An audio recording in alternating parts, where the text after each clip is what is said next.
That's real. Don't talk to George Knapp. That's real. That's real. Don't talk to George Knapp. That's real. So now, you know, so now, you know, shape the emerging UAP narrative. Remember those words. Shape the emerging UAP narrative. Remember those words. Shape the emerging UAP narrative. Remember those words.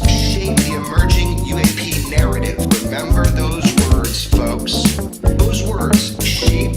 Remember those words, folks. Those words. Shape. Remember those words, folks. Those words. Shape. Remember those words, folks. Those words. Shape. Remember those words. I'm an intel guy. I'm an intel guy. I'm an intel guy. I'm an intel guy. I'm an intel guy. I'm an intel guy. I'm an intel guy. I'm an intel guy. I'm an intel guy. I'm an intel guy. I'm an intel guy. I'm an intel guy. I'm an intel guy. I'm an intel guy. I'm an intel guy. I'm an intel guy. Masses. Yeah. Shape it. Shape it. Shape it. Shape it. Masses. Yeah. Shape it. Shape it. Shape it. Shape it. That's real. Don't talk to George Knapp. That's real. That's real. Don't talk to George Knapp. That's real. So now, you know, so now, you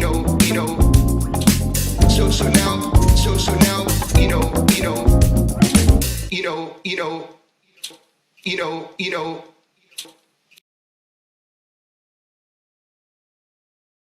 She saw this standing on two legs, a wolf creature, a wolf standing in her yard, its paws crossed like this, leaning on a tree, staring back at her. Folks are doing, and anti-gravity propulsion is something they want very badly. Bob said that the key to it was this element 115. He had a piece of it. I saw it. In fact, he had a little experiment they did with what's called a cloud chamber, where they had, it looked to me like light. They had a piece of this 115 in this chamber. They put some smoke in it, and it seemed, and then had a beam of light through it, and the light bent. Bob, at one point, when he thought he was going to die, had this piece of 115 in it was in a lead casing, in a disc-shaped casing, and he had it in front of a particle accelerator at his house, and he had the accelerator on, and all he had to do was flip a button. If this stuff was real, as he described it, flipping that button would hit it with, I don't know, it's protons or electrons, whatever it was, that would make it explode, an annihilation that would have left a great big hole in Las Vegas. And he had that piece. I saw the experiment. What happened to it, that's a story for another time.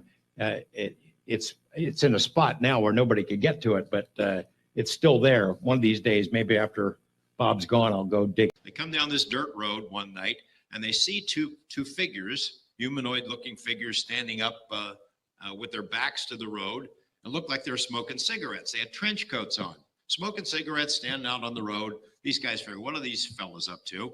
So they're pulling up and they shining their lights on the guys, and they turn around and they were dogs. But no evidence of any kind to back up any of these stories has ever been presented. George Knapp, who's built an entire career around stories of UFOs and the paranormal, and who was one of the authors of the Hunt for the Skinwalker book, was asked about evidence on the Joe Rogan show. Because they weren't there with cameras. Is there any evidence? Like for the first 20 months when the rancher is there, they don't have any evidence because he's not a paranormal investigator. At this point, Knapp begins telling more stories about UFOs on and near the ranch. Rogan then interrupts and asks again. Again, is there any evidence? No, not really. Oh. If you're looking for physical evidence and solid proof, and they don't have it. Oh. Knapp saying there's no proof or evidence is quite strange, considering the book Knapp co-authored says this: "We obtained an intriguing body of physical evidence to support many of the accounts described in the book." Okay, so where is that intriguing body of physical evidence? A new era, a troubling new era. David Grush is a piece of dog shit. David Grush is a liar, and he's lying to the American public.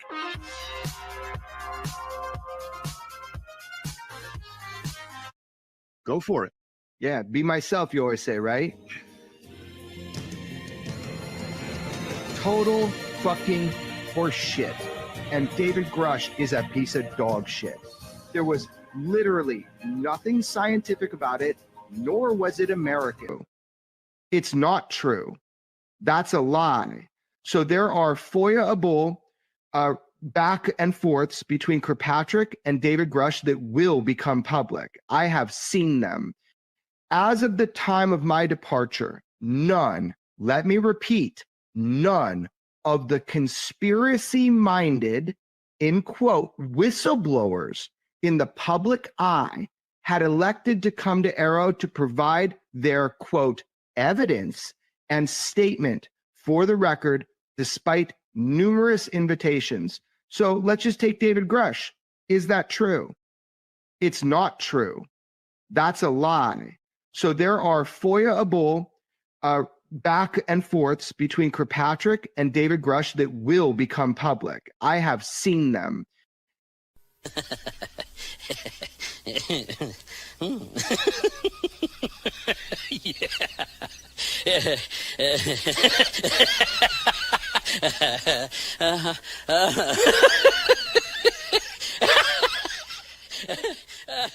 On this podcast, it's fair to say we're going to talk a lot about UFOs.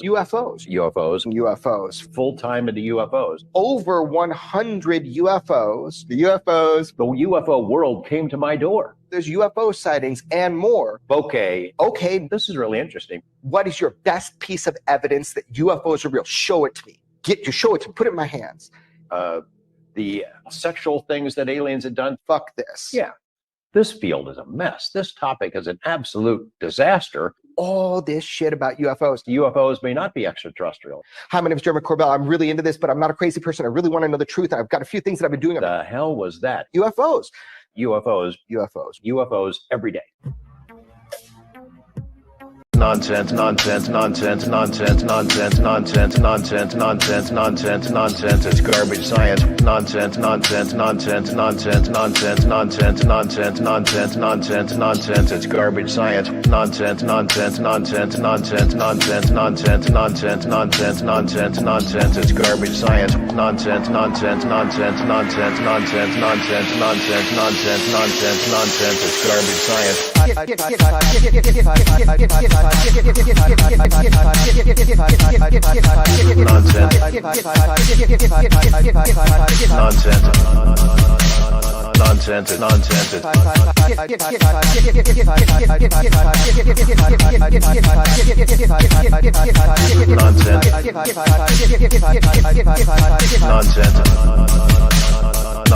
Nonsense. Spheres. We have no evidence. Pyramids. We have no evidence. Cubes. We have no evidence. And cigars. We have no evidence. Spheres. We have no evidence. Pyramids. We have no evidence. Cubes. We have no evidence. And cigars. We have no evidence. Spheres. We have no evidence. Pyramids. We have no evidence. Cubes. We have no evidence. And cigars. We have no evidence. Spheres. We have no evidence. Pyramids. We have no evidence. Cubes. We have no evidence. And cigars. We have no evidence. We have no evidence. We have no evidence. We have no evidence. We have no evidence. We have no evidence. We have no evidence. We have no evidence. We have no evidence.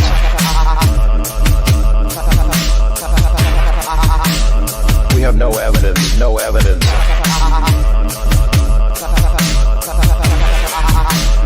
We have no evidence, no evidence, no evidence, no evidence, evidence. Greetings and salutations, friends, and welcome back. I know I'm a little bit, well, more than a little bit late to this party, but so many people have sent me messages asking me about the new so-called whistleblower. What do I think about this new whistleblower? I think the same thing I think about the last bunch of whistleblowers. The term, I've said this many times, the term whistleblower has been destroyed by UFO profiteers, promoters, and, pundits. if you are going to call yourself a whistleblower, you should have a lot of evidence to back up the things that you're saying. But that's not what we get in the UFO community. What we actually get is a bunch of people telling stories that have either little or no evidence. So we talk a lot about their credentials and how, oh, they have top secret clearance, and so they're in a position to know. But they generally, these UFO whistleblowers, we did a whole series on these UFO whistleblowers of the past.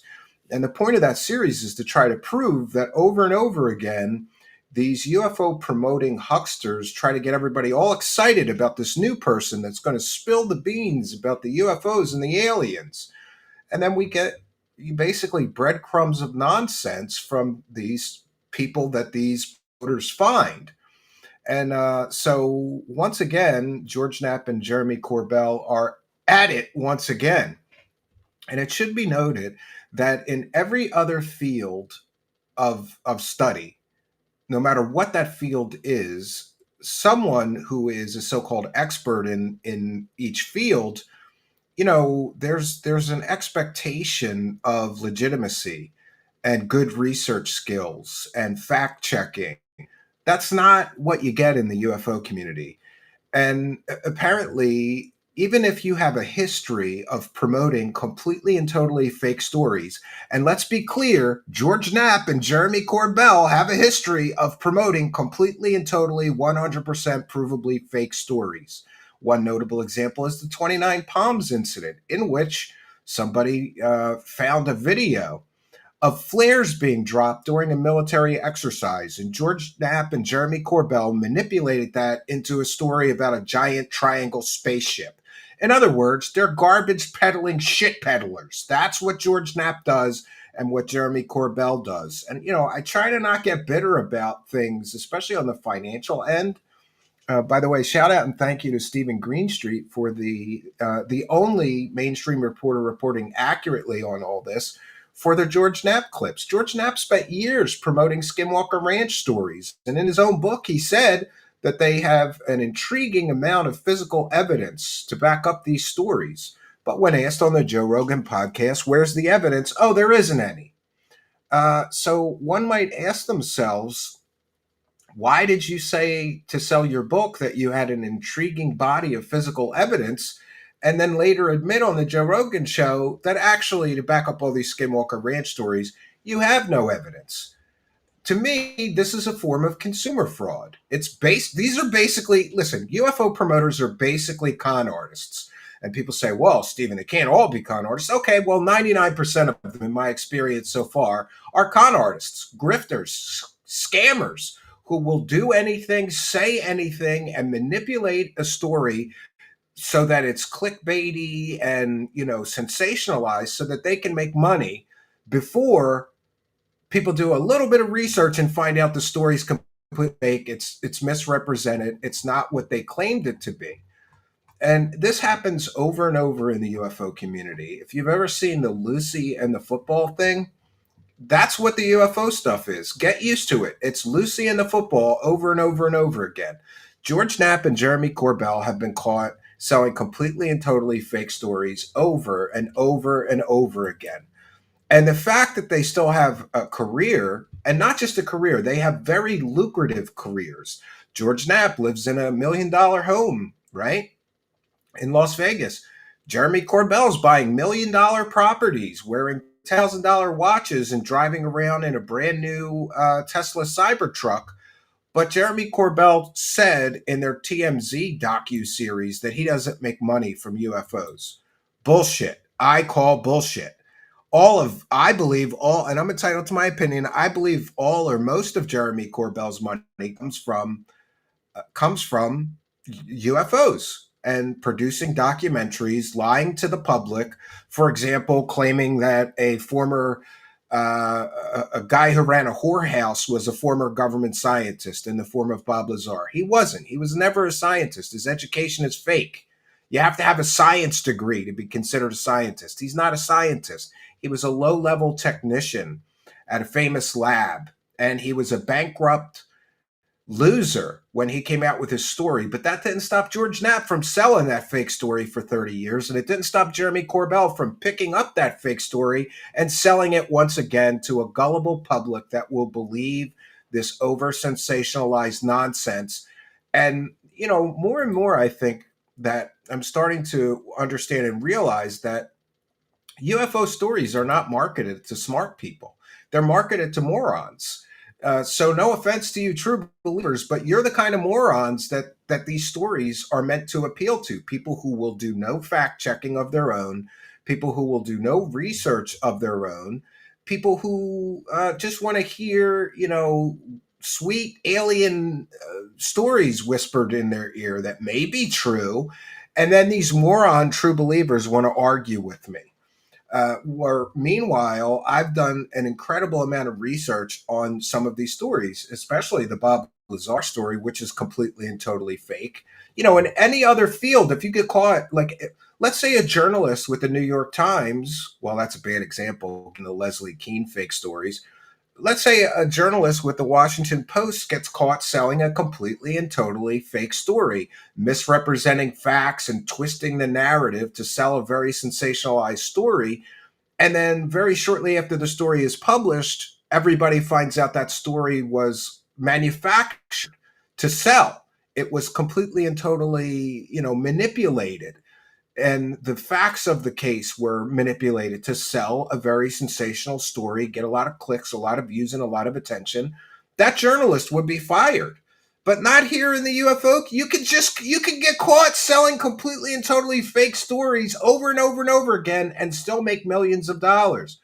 A perfect example is Corey Goode and David Wilcock. They spent 5 or more years selling everybody completely and totally fake secret space stories. Corey Goode later admitted under oath in a court case he'd never even been to space. He made up all the stories. These two clowns still have careers selling stupid people fake stories. But this is where we're at, and this is where we find ourselves.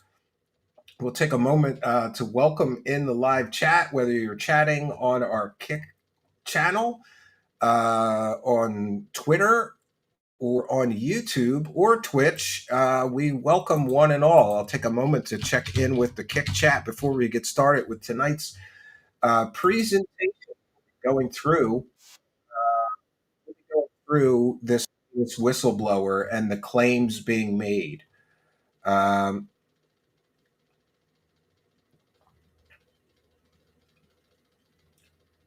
So we welcome Scopely CFO, Blazing Mad. Rex Holes 689 is over in the Kick Live chat. Ray Gunner is here. Heavy Kev 5555 is over there. Cash Bar Wedding, another Felting is over in the Kick chat. Love that user ID.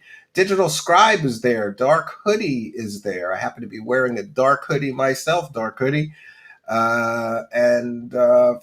Let's see. Yeah, I think we got you all. So welcome those in the Kick chat. Ultimate TND is over there. Shout out to Ultimate TND. I mentioned Scopely CFO.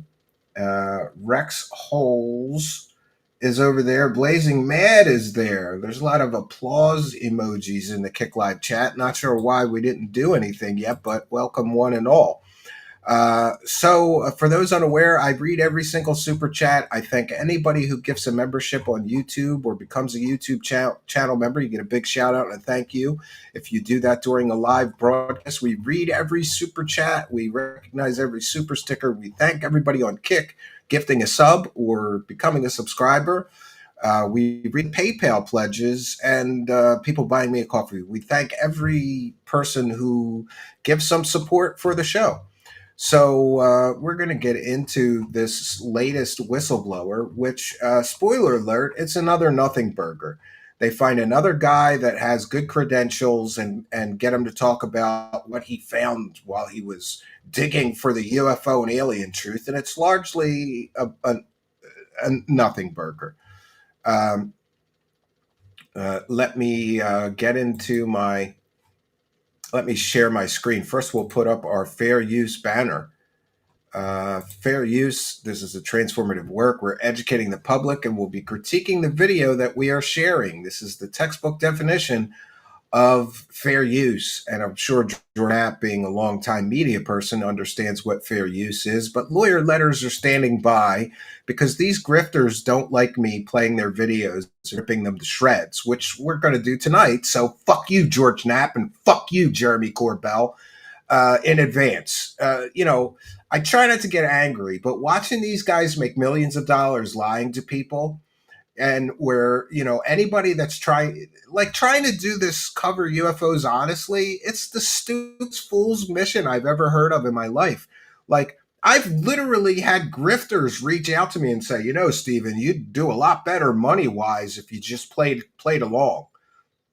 Wait, I have to play along with a delusional fake fantasy in order to make any money covering these topics? I can't cover them honestly? No, you can't. You gotta sell flares as alien spaceships. You gotta sell balloons as alien spaceships.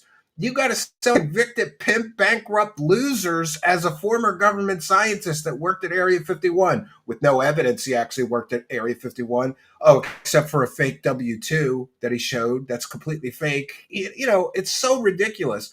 I just saw Steven Greenstreet of the New York Post commenting on a Twitter thread where apparently Michio Kaku gets $100,000 just for a podcast guest fee. And Steven Greenstreet at Middle of Mayhem said, becoming a skeptic was the worst financial decision of my life. And I agree with him totally and completely. Ditto. I could have made millions just selling morons stupid stories. Why am I not making millions? Because I'm telling people the truth. And you can't make any money in the land of UFOs unless you're willing to be a lying scumbag. So here we are. Let me just catch up with the live chats. Okay, we don't have anything to call out just yet, so we'll just get started with tonight's presentation. One moment. We'll start. There's 3 parts to this. We'll start with part 1. And again, this is fair use. We're educating the public and critiquing the video that we are sharing. And for those that have asked me, I think we're past the streaming problems, but you never know. It's a live show, so pardon any technical glitches or interruptions. I have gone through my side of the equation 3 times. I have a background in computer science and IT, management information systems, and networking. I really don't think it's on my side. I think that the cloud service provider is having a problem and blaming the users for it, which makes it even worse. But we're going to do our best. And as I've said, we will be switching to another streaming software if these issues continue. We pay good money for the software. It should do what you're paying for. Charles McDonald has gifted 1 True Seekers membership. So praise to Cash. Charles McDonald is a longtime show supporter.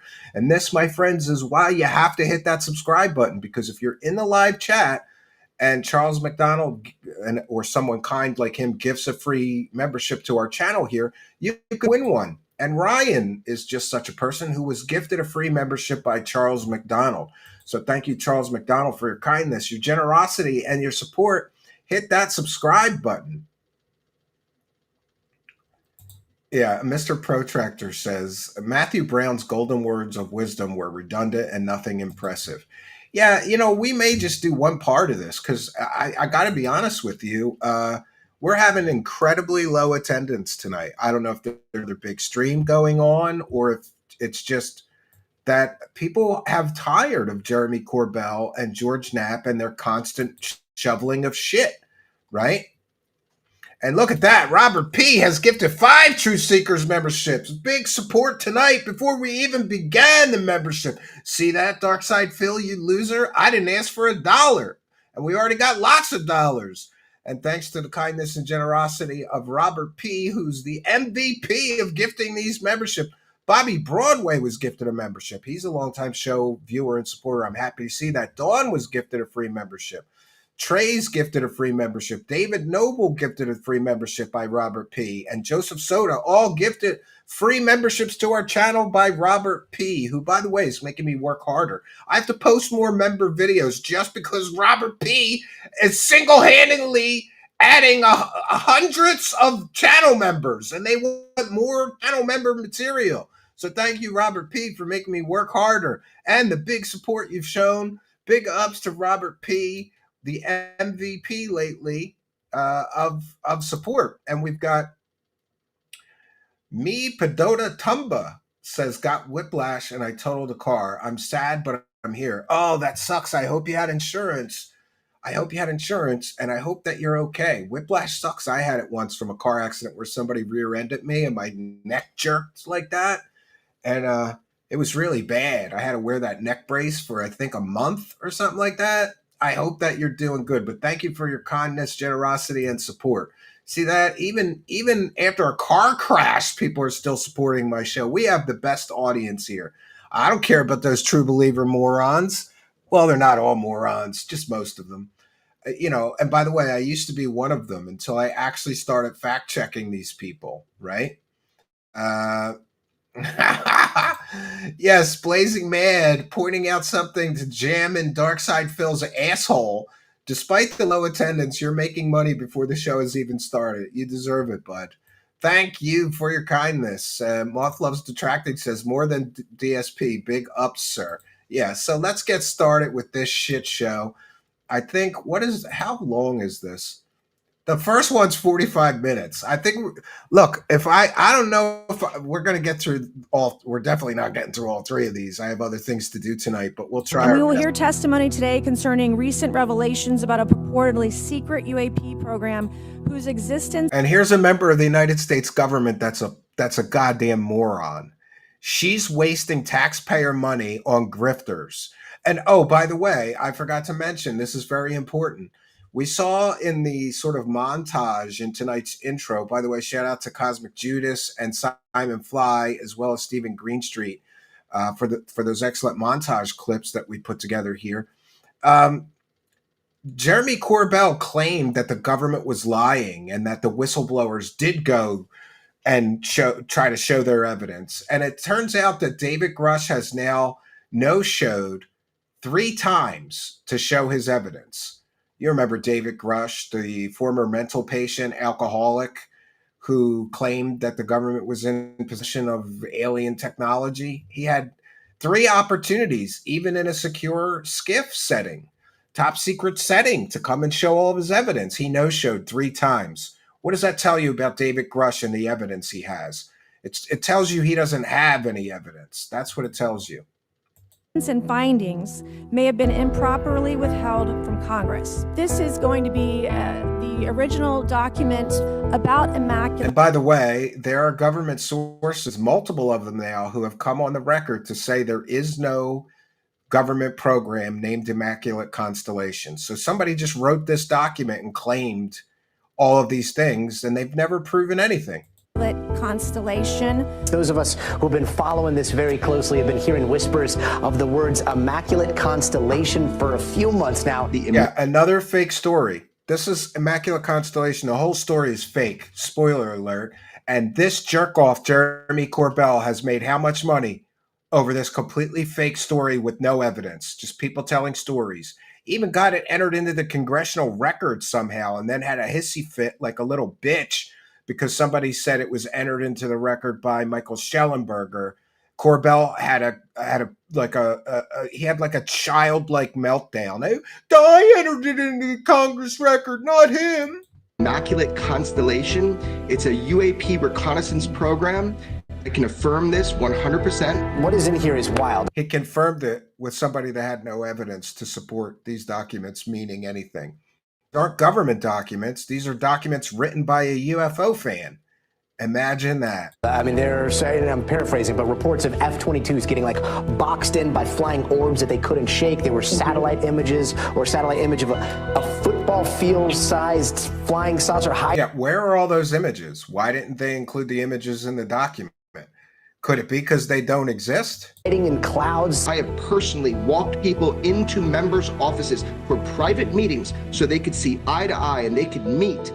Yeah, and what he doesn't tell you is he's walking UFO wackadoos into members of Congress that are also UFO wackadoos office. People like Tim Burchett. The author of what the world knows as the Immaculate Constellation. Yeah, so this is the guy who wrote this shit show document where he claims there's a government program named Immaculate Constellation, but multiple government sources. By the way, do you know what would happen if the government lied and said Immaculate Constellation is not a program, and then somebody showed evidence that it was a program and the government was lying? All hell would break loose. And I get it. People get down on me like, oh, Steven, you can't trust anything the government says. Well, I can when I have multiple sources confirming for me the same thing that those government spokespeople have said. There is no government program named Immaculate Constellation, full stop. A real journalist, upon learning that, wouldn't push this story, wouldn't waste their time on a guy like this guy who wrote a document claiming the government has this program called this, when you can easily confirm there's no government program called this. It doesn't exist. It's a fugazi. Report. It has been allowed to corrupt and infest every aspect of our society to serve the interests and whims of a very elite, select few. Yeah, it's a worldwide government conspiracy of the elite, right? Maybe the following is an interview too. with the author of the Immaculate Constellation Report that was submitted into congressional record. Is it ironic you have to put your face out with us to protect yourself at this point? That's what we're doing, right? Yeah. That's what we're doing. This is absolutely what I did not want to do. You've worked in secret programs. You've got clearances. You've made oaths. And again, if a person has no evidence, all these UFO grifting promoter scumbags do is talk up the credentials of the person that is telling the stories, because the person telling the stories doesn't have any evidence to back up the stories.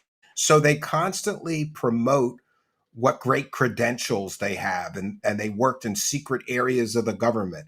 This doesn't mean their stories are true. These two clowns did that with Grush. They talked about Grush's impressive resume and credentials. They just forgot to tell you that Grush was also a former mental patient and an alcoholic with PTSD and mental problems, right? That you would keep secrets. Let's talk about secrecy and the UAP topic. Shouldn't it be secret to some degree? I mean, we have, there's a race for the technology to try to understand it. We have adversary nations who'd love to get it ahead of us. Why not keep this stuff secret? Well, if it was just technology that we are worried about protecting and maintaining a military advantage, there's Nemesis strong Bex is arguments here to be with one made for the and gold. have Praise successfully the been made for cash. Big decades time in this country, supporter. that Nemesis Bex, thank you. the American leadership and American people seem to be finding acceptable to be in the dark about where science, technology, and the military is taking them. This isn't just technology. I'm sorry, I forgot to stop it. Thank you, Nemesis Bex, once again. Nemesis Bex is a big-time show supporter, long-time show supporter, and Charles McDonald, also a big show supporter with $8 Canadian, says if Corbell is there, it's fake. Yeah, that's how you know that the story is fake, because Jeremy Corbell is involved, right? And Joseph Soda is thanking the person who gifted them a free membership. Yeah, you get some extra goodies. You people getting those free memberships, check out our members section. There's, I don't know how many videos. I got to count them up, but there's lots of extra members videos. Let's continue with this Corbell shit show. This isn't something somebody came up with in a lab and it's sensitive because once the cat's out of the bag, anybody can do it. Fundamentally, this comes from and is secondary to what we've been told is the biggest question, which is humanity alone? The answer is no. Okay, that's a big statement. Is humanity alone in the universe? The answer is no. Okay, and what's your evidence for that? And the secrecy that has been defended is at the cost of, in my mind, human dignity, freedom, and progress. And it is no longer permissible or acceptable in my mind to continue this course, to deprive another generation of not just Americans but humanity of their birthright to know. Here come the typical UFO grifter talking points. well, Americans have the right to know. The whole world has the right to know. These are typical UFO grifter talking points we've heard time and time again. The government knows that we're not alone in the universe and they're concealing it from us. Okay, well, then show us the proof of that. Oh, well, I don't have any proof, but. Who they are, where they came from, and what's with us.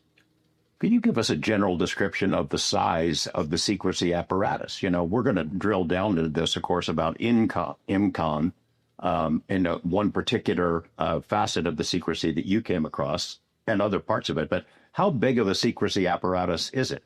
How many stovepipes are there? How many people are involved in different ways of keeping this secret, confusing the public, lying to Congress, lying to the world? If this guy got to the real truth about what the government knows about UFOs and aliens, wouldn't he have like a tranche of documents? Wouldn't he have a tranche of evidence, videos, briefing reports for members of this, secret college that keep the alien secrets? Wouldn't he have collected all of that stuff before coming forward so that he could back up all of his claims? You would think so. All we have is a document that he wrote, which, by the way, mentions Lou Elizondo. He just forgot to tell you that Lou Elizondo is a fraud and a liar that never ran a government UFO program. This is childish and ridiculous already. Simply put, it's a parallel reality. The secrecy apparatus is all pervasive. It is not just in the intelligence community governing their world. It's not just in the military protecting their operations. It's not protecting our diplomats and leaders as they conduct their work, sometimes in very dangerous places. It has been allowed to corrupt and infest every aspect I of our agree, society. Arlene. They will never to show serve proof. It'll end the interests grift. and whims of a very elite, select few. And it's been used to intimidate, threaten, At points, he acts destroy like he's the going to lives cry. of people like Nice. yourselves who have been doing their job, keeping their oaths. The one thing I will say is I've always said that Jeremy Corbell is a complete and total 100% douchebag.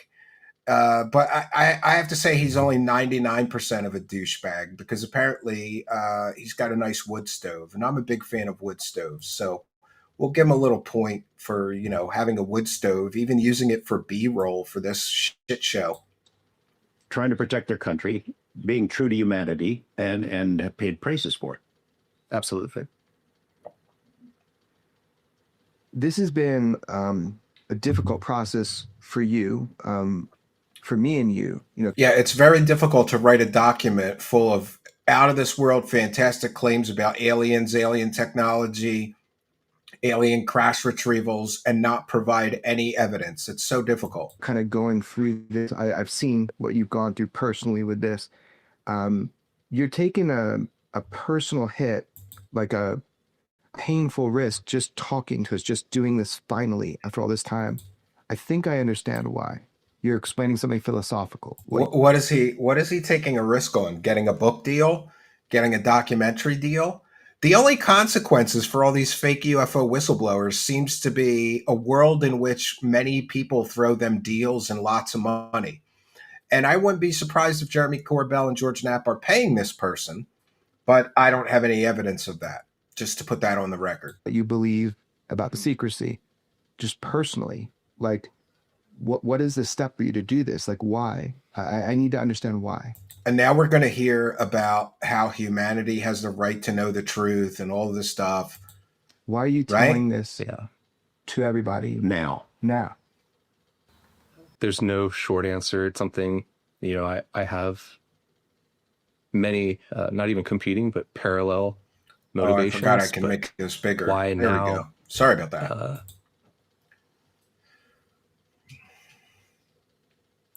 Look out at the world. He looks, oh man, he's going to cry. He's getting emotional. Look inside our country.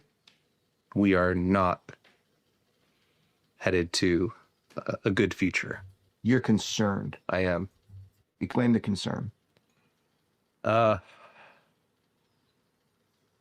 Ultimately, my biggest fear is what humanity will do to itself out of fear and greed, and what we have done.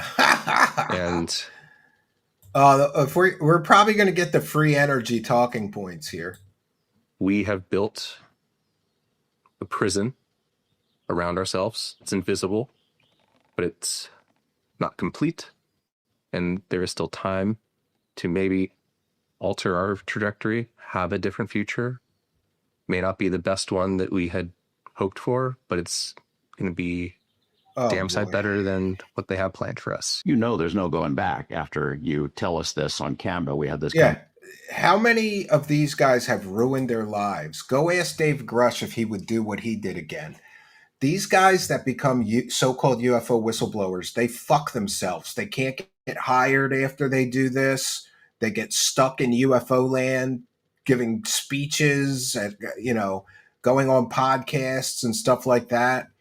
Mr. Pedota Tumba with a $2 super chat asks, will these grifters ever face legal consequences? I think that the government is getting a little tired of these grifters because even the government is starting, even the United States government is starting to call some of them out as bullshitters and liars, right?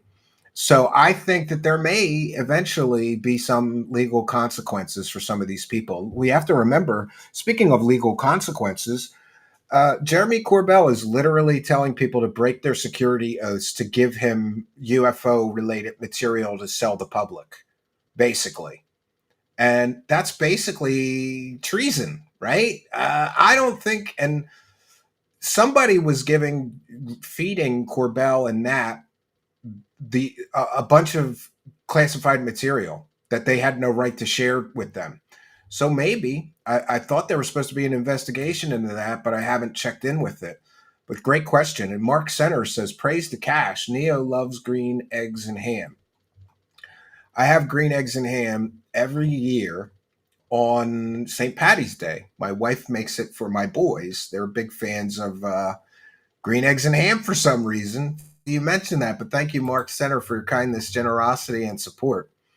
Yeah, maybe not treason, but it's definitely illegal to take classified material that you have no right to and publish it to the public and then claim you're journalists to try to shield yourself from prosecutions, right?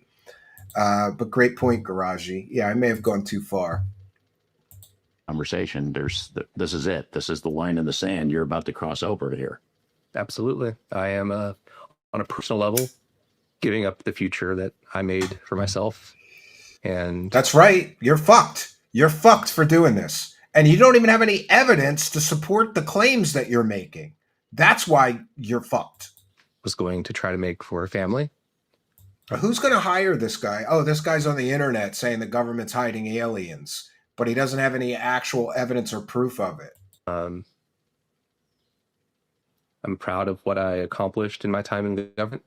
And here's the thing. You know how you know he doesn't have any evidence, because if he did have a whole big tranche of evidence to support his claims, they would start with that.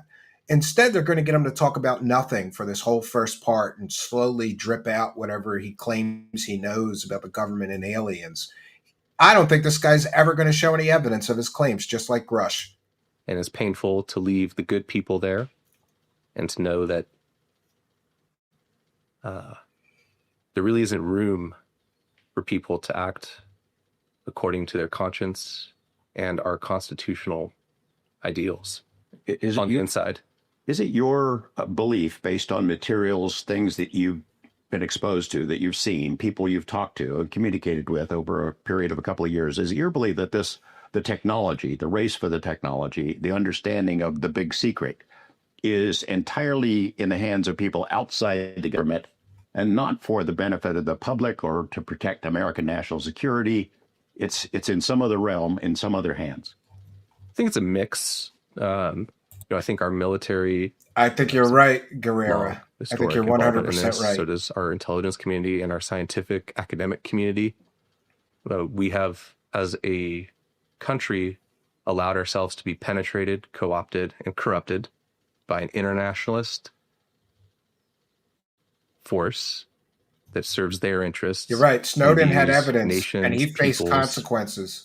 As tools and means. He had to flee the country. Yeah. Is this guy fleeing the country? Like a business cabal. I doubt it. corporations that have no loyalty to any nation, let alone this one. That's a large part of it. I think we have to go above that too. You're right. to, Lou start to Elizondo explain 2.0. the degree of the level of deception and the level of commitment they've had to maintaining that deception. You're right, Dave It's B. above just monetary gain and power. They're afraid. George and I have talked about whistleblowers that come to us and we protect them. We don't often report on when people come to us. We're doing this now. Yeah, You know, right. What are the repercussions? They'll sell any People slop talk about people whistleblowers bring being them. afraid. And then there's one set of being afraid, which is when you're squeezed by outside entities, that are fucking with you. That's which a has great happened to you, song. and we'll talk about that. But what are the legal implications of what you have to talk to us today? You're right, Arlene. Tell me the gravity. This isn't right a now. real whistleblower. What are you facing? I want our audience to understand what it means for you to talk to us right now. What could happen to you? Yeah, and here is how they always sell this story as like, well, it must be true because this whistleblower is facing all these consequences. They did it with Bob Lazar, right? Oh, people are trying to kill me. My information is so important that people are trying to assassinate me. We've heard this time and time again. I'm losing my clearance. I'm going to lose my ability to earn a living for my family. They're going to ruin my career. Maybe you ruin your own career when you go on the internet and start making fantastic claims like the government's hiding aliens, but you don't actually have proof of your claims. So people think you're a wackadoo and won't give you a job after you do this. Hope is that the stakes are not paid out, but they are life imprisonment and the possibility of execution. And you've tried all the right ways. Wow. This guy's facing the same consequences for being a whistleblower that I'm facing for being a reporter reporting on David Wilcock. David Wilcock says he's suing me and I'm going to either get the death penalty or life in prison. So I guess I have something in common with this guy. But Wilcox claims that I'm going to get the death penalty or life in prison are about as credible as this guy's claims that he's going to get that for talking about aliens on the internet. I've helped you on some of it. You have tried all the right ways to do this, but you have something much bigger that is pushing on you, that you have to take this next step forward. And so now I just want people to understand where you're coming from. When we say we protect whistleblowers, when people come to us, not everybody goes on camera, but also just you work currently in Department of State, but maybe he should tell us his history. Yeah, let's do chronological. So Yes. you got a degree. Let's hear about in his credentials because he doesn't have I any got a evidence. degree in international. If he had evidence, nobody would care about his credentials, about his education, about where he worked. They would only care about the evidence he's presenting. But since he has no evidence, sure, let's talk about your credentials and your impressive work history, because that'll lend credibility to these evidence-free claims that you are making. Affairs. Came out to DC, started working in a small think tank. From there, I applied to and was accepted to a intelligence agency. Ended up taking a job at the Pentagon, basically waiting for the right opportunity for that world to pop up. Which when it did, I was having too much fun. Said no. You're in the Pentagon. Weapons of mass destruction is a general umbrella under which you're working. Did you got a security clearance at that point?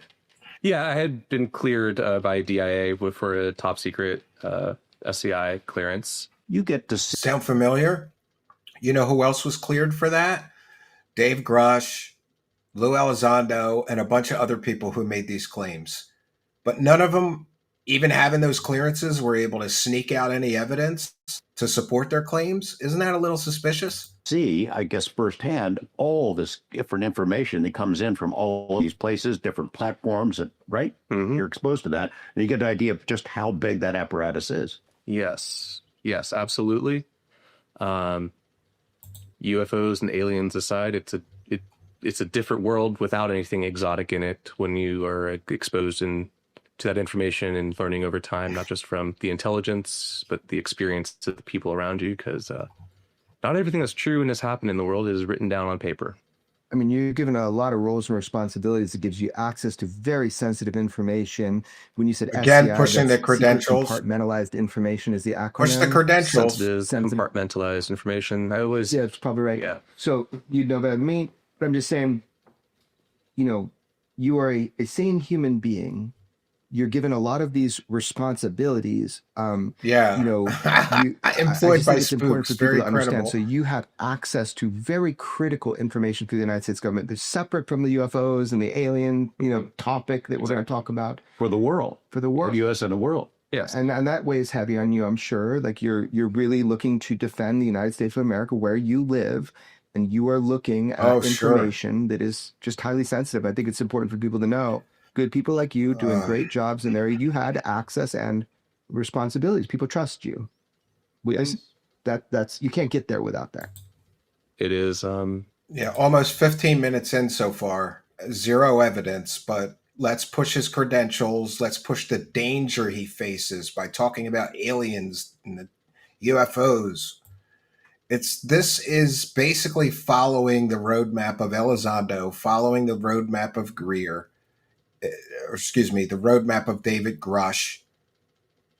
It's like copied and pasted this and just put a new figurehead in. When the Elizondo op was failing miserably because people started realizing he was selling bullshit, suddenly there appears Dave Grush to push the same information, but it's a different guy pushing it. And doesn't that corroborate what Elizondo said? And, you know, multiple people saying similar things without evidence doesn't make what they're saying true. But let's do it again. We've got another guy to put in the spotlight saying the same things, again without evidence. It's like these grifters have a roadmap to financial success of selling a story. Get somebody with good credentials, get them to claim X, Y, and Z, and you'll make money. Yeah, it's a very burdensome role. I feel deeply for the people who have been there for many years. There's a lot of hidden suffering that comes from it, but it is I thought it was a noble and good mission. I still do. Oh, it's a noble and good mission. Tales of the Sonic Voyage with one for the goal says, I'd pay good money to get Corbell in the dunking machine filled with Wilcox piss. Well, thanks for putting a smile on my face, and thanks for being a longtime show supporter. Tales of the Sonic Voyage. Check out his channel. Thank you. And Mark Centers says, notice nobody ever references issues with the SAP. A special access project is a high security program established to protect sensitive classified information. Well, they mention these things, but they don't spill the beans on those because then they might face jail time. So they basically, all these whistleblowers do is talk in circles. And then when pressed for evidence or something, they claim that's classified. I can't discuss that. You're right, Mark Center. It's a dance. It's a big game they all play. But thank you for your kindness, generosity, and support. And risks. I imagine there's all kinds of information that comes across your desk and that desk of other people you're working with at that point about weapons of mass destruction, the movement of nuclear weapons, or You're some right. material that disappears, and where did it go? Black market. And me, Patota Tumba. That's a mouthful. I hope I'm saying that right. And thank you for your support so far tonight. Says appeal to accomplishment and appeal to authority. Yeah, this person has got a lot of accomplishments and they were an authority figure within the government. Therefore, just believe their evidence-free claims. You're absolutely right. They all do it. Thank you for your kindness, generosity, and support. Biological weapons research, things that are going on around the world that we need to keep an eye on, right? Yeah. And things that never make the news. You're absolutely right. Yeah. There is, like I said, there is there's many worlds, there's many shells to our reality that the public, including our professional media class, our professional academic class, our political class, has absolutely no idea exists. And if they do have an idea, they have a very distorted one, sometimes intentionally so. Geez. I mean, you're not like some secret agent. You're not like some CIA secret agent. So like,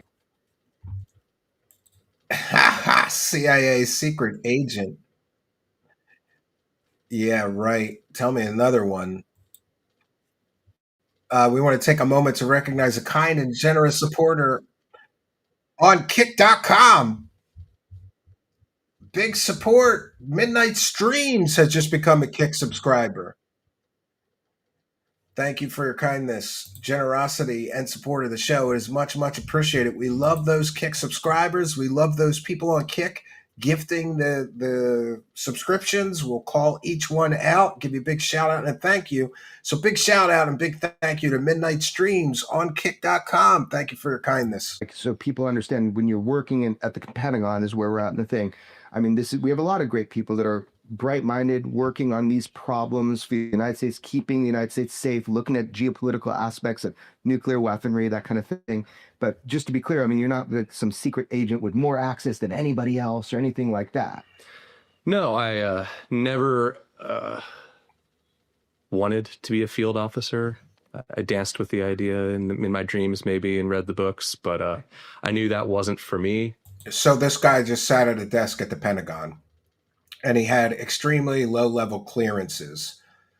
Basically, Corbell just admitted that. So what we've got is a Pentagon desk jockey, and I would be very curious to find out what his actual job at the Pentagon was. You would think that they would tell us what his job at the Pentagon was. They haven't yet, and I think there's a very important reason for that, because his job at the Pentagon had nothing to do, and this is my opinion, I'm entitled to it based on information so far.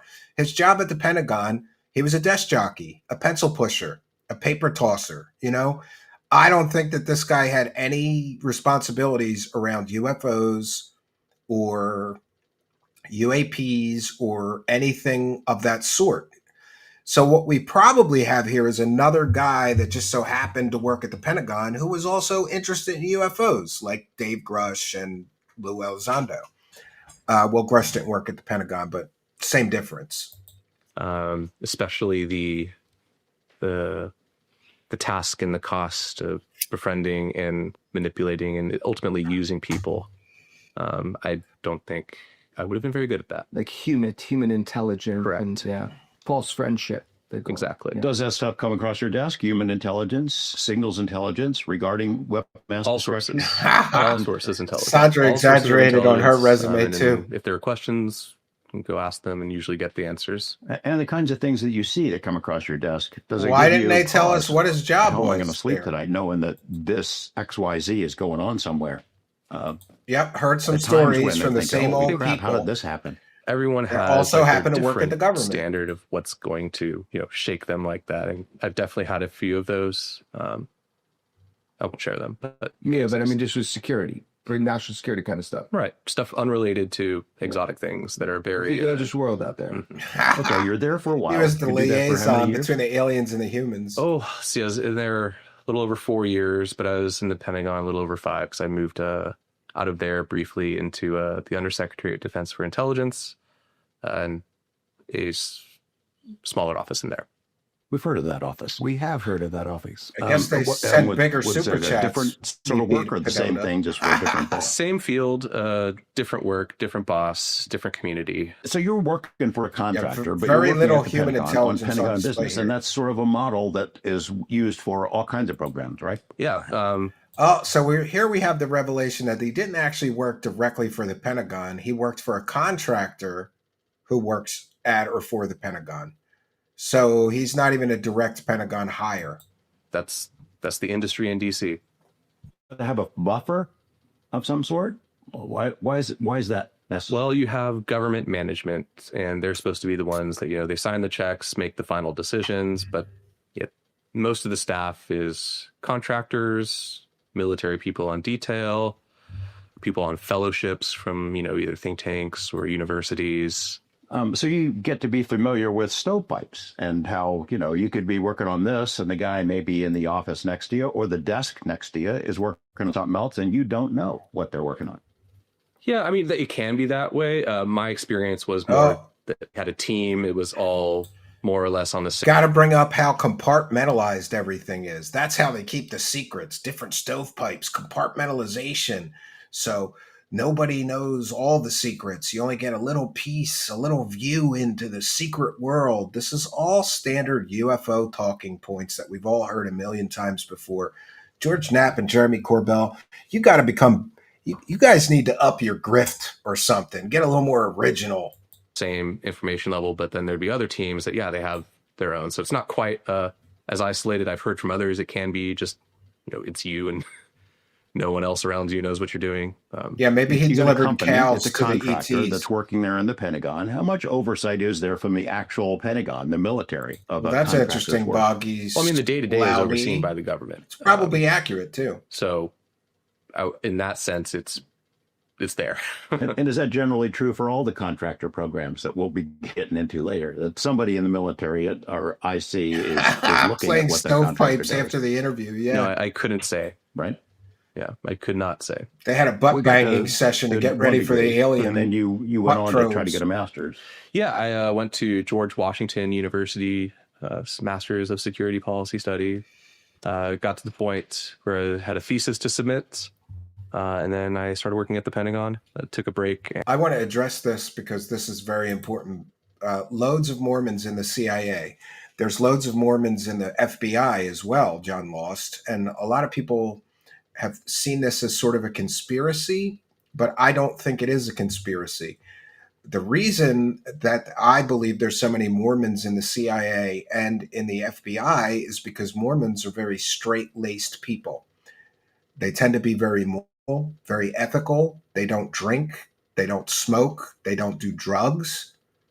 So from that perspective, they're good employees, right? You don't have to worry about them getting drunk and spilling secrets or doing the wrong thing, doing drugs. I was told by a high-ranking government official that the FBI specifically, they like Mormons. Like when they find out a candidate is a Mormon, they're like, oh, that guy's probably going to make it here, because they avoid scandals. They're generally faithful to their wives, no drugs, no alcohol. And kind of got caught up in the churn, as the term is. Right. I'm curious about just what it's like to work at the Pentagon. I mean, to think you're driving to work, there it is, the heart and soul of the national security of our country. You're doing important work, weapons of mass destruction in the biggest office building in the world. I would think it'd be a lot of satisfaction in that. But I wonder what day-to-day is like. Are you under surveillance? Do you have to do polygraphs? Can you tell your wife what you're doing? Do you socialize with colleagues, or do you have to worry about what you say to whom and where? Yeah, so I mean, started with the first part. I think for me at least, it was. I finally made it, right? I'm working at the Pentagon. It's cheesy, but I felt pride pretty much every single day that I rolled in there. That's not cheesy. That's awesome. And I was very fortunate to join an office that cared a lot about their people, not just their performance at work, but their goals, their desires, and how they were getting on with life in general. Fewer places are like that, but I look back on that time with a lot of happiness. They are very good employees from what I've heard. Is it because of this topic that we're going to discuss? Yes. Let's take it from there. When does that start? What's your first exposure? I mean, were you like a UFO guy? Like before all that? I mean, like there's something that happened and there was an instigator, right? But it's like and here we go. Corbell is directly asking him, were you a UFO guy before this? And I'm going to guess that he's going to say no. Grush claimed that he wasn't a UFO guy, but then Grush had an intimate knowledge of books that were written 10 years before he came out. So for not being a UFO guy, David Grush was very well read into the UFO mythology and lore. Were you like a UFO guy all your years back, or? To some degree, I've always been interested in aliens and UFOs. Oh, an admission. So he was a UFO guy who just so happened to work at the Pentagon as a contractor. Knapp has just claimed that he worked on something to do with weapons of mass destruction, but no evidence has been put forth. We don't even know what his job title at the actual Pentagon was. Secret histories, the things that are hidden from us. It's been a lifelong kind of passion. It's not always aliens, It's lifelong passion into secrets hidden from us. That's a pretty big admission. While I was always interested in these things, they were only a realm possible. And when I looked at UFOs in a serious way, as I was more in my like college years, I got just not exposure, but started learning about the sort of ecosystem of secrecy in the military-industrial complex, what SAPs are, what CAPs are, and you start to realize, like, oh yeah, there's a good chance a lot of what these SAPs, for those unaware, a SAP is a special access program, and a CAP is a classified access program, where you only get access to any information from those programs if you're specifically read into them. Just having top secret or TSI clearance doesn't get you access to information on a CAP or a SAP. Classified access program, special access program. UFO things are some really cool stuff that we have, whether it's in the air, under the water, or right in front of you. You're not getting a job at the Pentagon because you want to get access to the UFO scene. No. When I joined, I thought, I'd pretty much locked down that, there might be life out there, but most of what we're seeing in the skies at that time, I thought was either ours or ally or adversary. You don't go over the deep end. You're not going to MUFON conferences. No. You're not wearing a beanie and alien stuff on your head. No. Oh, unlike Dave Grush. So this guy's a little more grounded. They want to establish that he's more grounded. He's not just a UFO nutter or wackadoo. Oh, no. In fact, I'd be looked at like I had a third eye just by suggesting they were stealth satellites. I mean, in fact, like, you've never been to like a UFO conference or anything like that, have you? No. Yeah, and here they're trying to establish, well, he's not a UFO wackadoo before this, but yet he admitted he was kind of a UFO wackadoo before this. Right, that's not your style. No. You're a very analytically minded person. It's something I've learned. I bet you're fucking really good at your job, because just the way our communications, the way you deep dive into research, that's a talent to be able to pull big source information, all source information, and kind of come to conclusions. That is one of your skill sets. Yeah, absolutely. Did you ever work 9 to 5? Because you're kind of a workaholic, right? So establish him as a good researcher so that people will believe the research he's putting forward, this paper he has written, is well researched and factual, yet it includes no evidence. So, and you go over the top. Yeah. I really liked the Pentagon. I learned an immense amount there, and I would stay there till the wee hours of the morning, learning. Which is also how you found out information about the topic we're going to discuss. I delved too deeply. And you came across this. You learned all this information about this topic we're going to discuss, but we're 20 minutes in and we haven't actually discussed that topic yet or what you know about it. Isn't that weird? Talk about drip, drip, drip. Sort of accident. 100% accidentally. Sorry. The Immaculate Constellation piece of this, 100% accidentally. Before I was exposed to that, I had seen UAP on military videos in the Pentagon, but nothing that suggested, origin, intent. So he saw some UFO videos while he worked at the Pentagon. Or in the level of detail that, I came to find later. One moment. Take a moment to recognize another kind and generous benefactor. Krister Wester says, it's fun seeing you debunk these clowns, but I think the question has morphed into, why do Put Off, Mellon, etc. do this? That is the real question.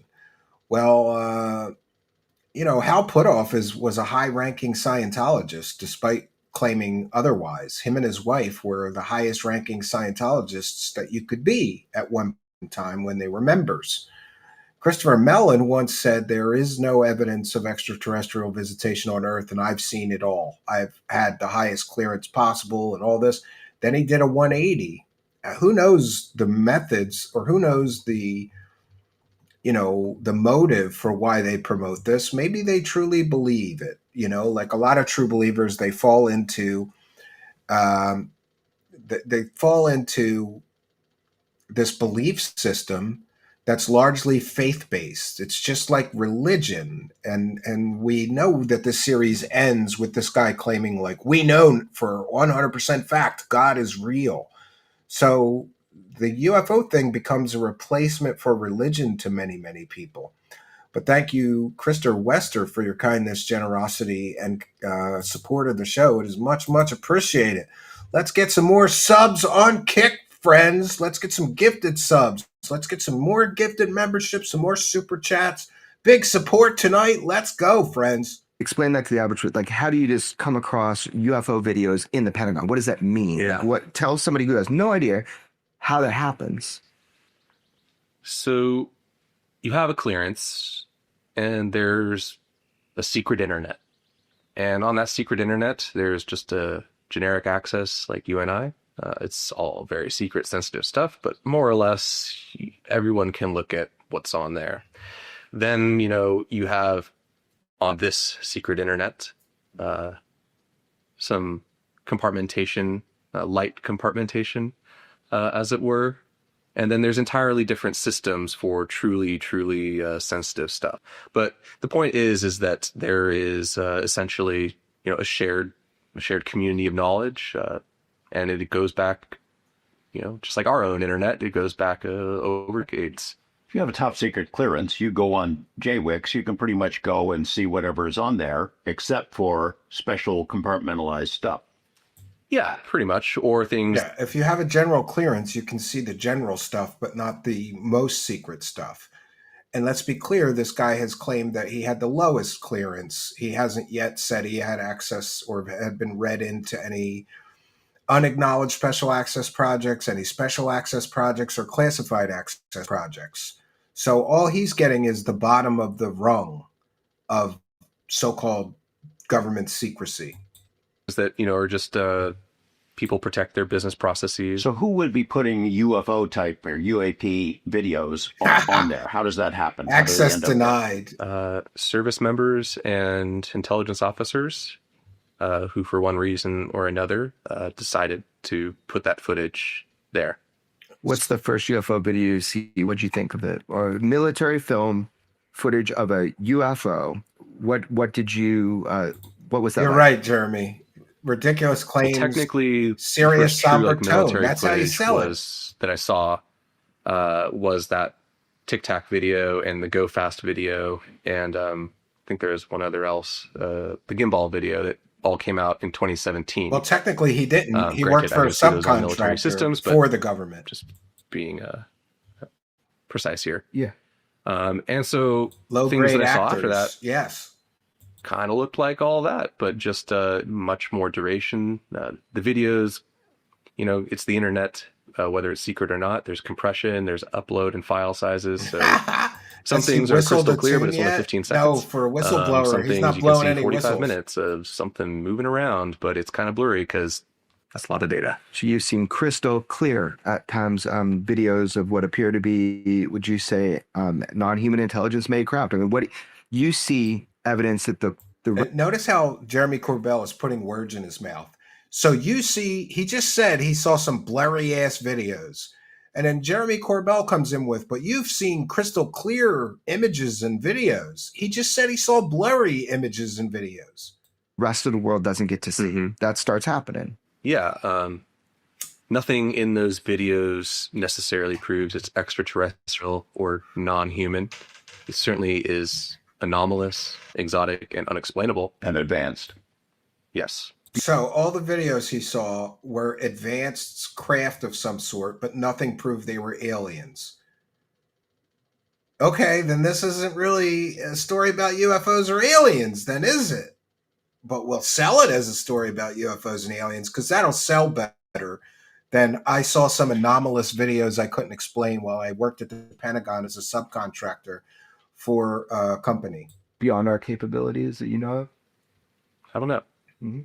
Some of it might have been within our capabilities to replicate, even in an inferior manner. But quite a lot of it is, it's either something else or we live in a world where we have been left behind.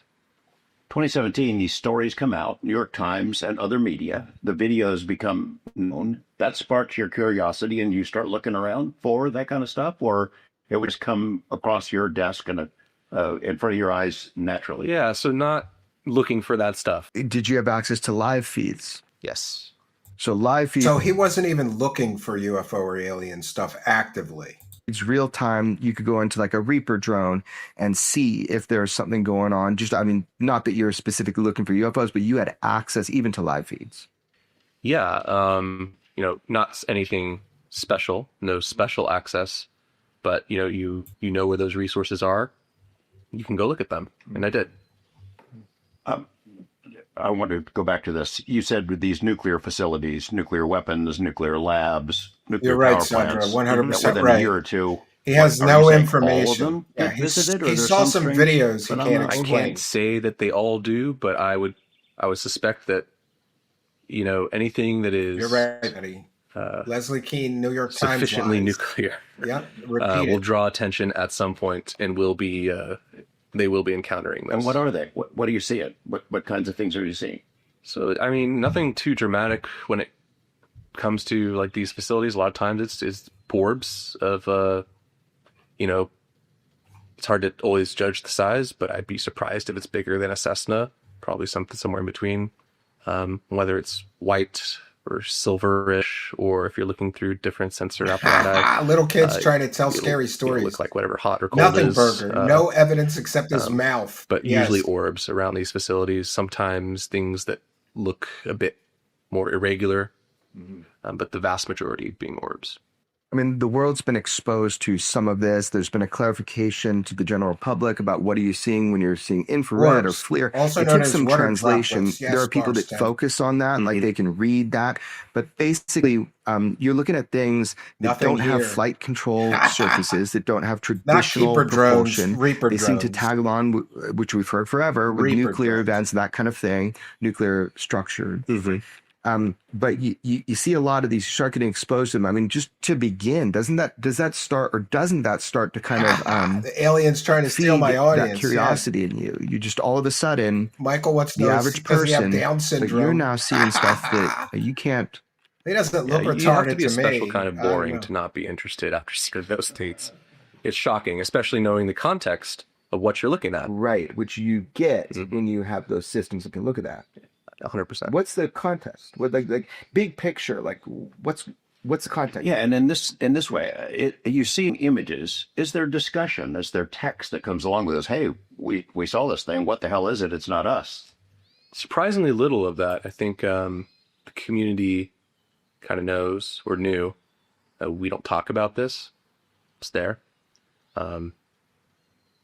That changed some years ago, but it's since been, I think, shut down again in terms of like, community participation and solving the problem. So people within the intelligence community know you don't talk about this out loud. You don't say the quiet part out loud. Yeah, you don't talk about aliens and wackadoo shit when you're working, especially in something like Defense Intelligence Agency or the CIA or in intelligence in general. You start talking about alien space visitors from Mars or wherever, you're going to have some problems keeping your clearance, moron. You post stuff, you kind of get, then you get an era of discussion when this starts coming forward, 2017 New York Times story. But then Yes, and the 27 New York Times article was factually incorrect on many, many points. Basically, the 2017 New York Times article that started all this UAP, UFO craze was largely a completely fake story. Elizondo never ran a government program. He never ran a $22 million program. He never ran any government UFO program. The New York Times article was false, misleading, and fake. You're explaining that there's been a kind of clampdown on that dialogue and discussion. I've heard that from a lot of people on the inside. You witnessed that too? Yes, absolutely. Both firsthand and from, hearing from friends and connections. Yes. The screws were tightened, and certain agencies, you're not allowed to mention certain whistleblowers' names or you'll be fired immediately. So there's no announcement on the PA system. There's no leaflets left in the cafeteria. No memo put out that says, don't talk about this stuff, but Yeah. You are correct, Bob. You pick up on that real quick. When you say there's certain whistleblowers' names you can't mention, this brings me back to a friend of ours when George was doing his news report on Bob Lazar, first time it was going to air. He just said, when he was up at Area 52, he just said, hey, you should pay attention to the news. His career was over. He got pulled into a room the next day I would call him a friend of ours. I interviewed him about it. I mean, that was done. He just mentioned to watch George's news report. Again, we're not equating Bob Lazar to anything, but we were just saying that happened. Yeah. So what do you Don't mean watch your if you pimp mention on certain TV. whistleblowers? Who? David Grush. You can't mention David Grush in certain professional settings or you are fucked. Yeah, if you're not fired, you are in for a very rough time, is my understanding. Yeah, maybe because the government knows that he's a former mental patient alcoholic who made out of this world alien claims. After all, David Grush claimed that, let me get this right so I don't get hate mail about it. David Grush claimed that interdimensional space monsters were murdering humans on Earth. And he did so with no evidence to support that claim whatsoever. So maybe the people that work in government is like, I don't want anybody working for me wasting their time with a former mental patient alcoholic who claims that alien space monsters are visiting Earth and murdering humans. Elizondo?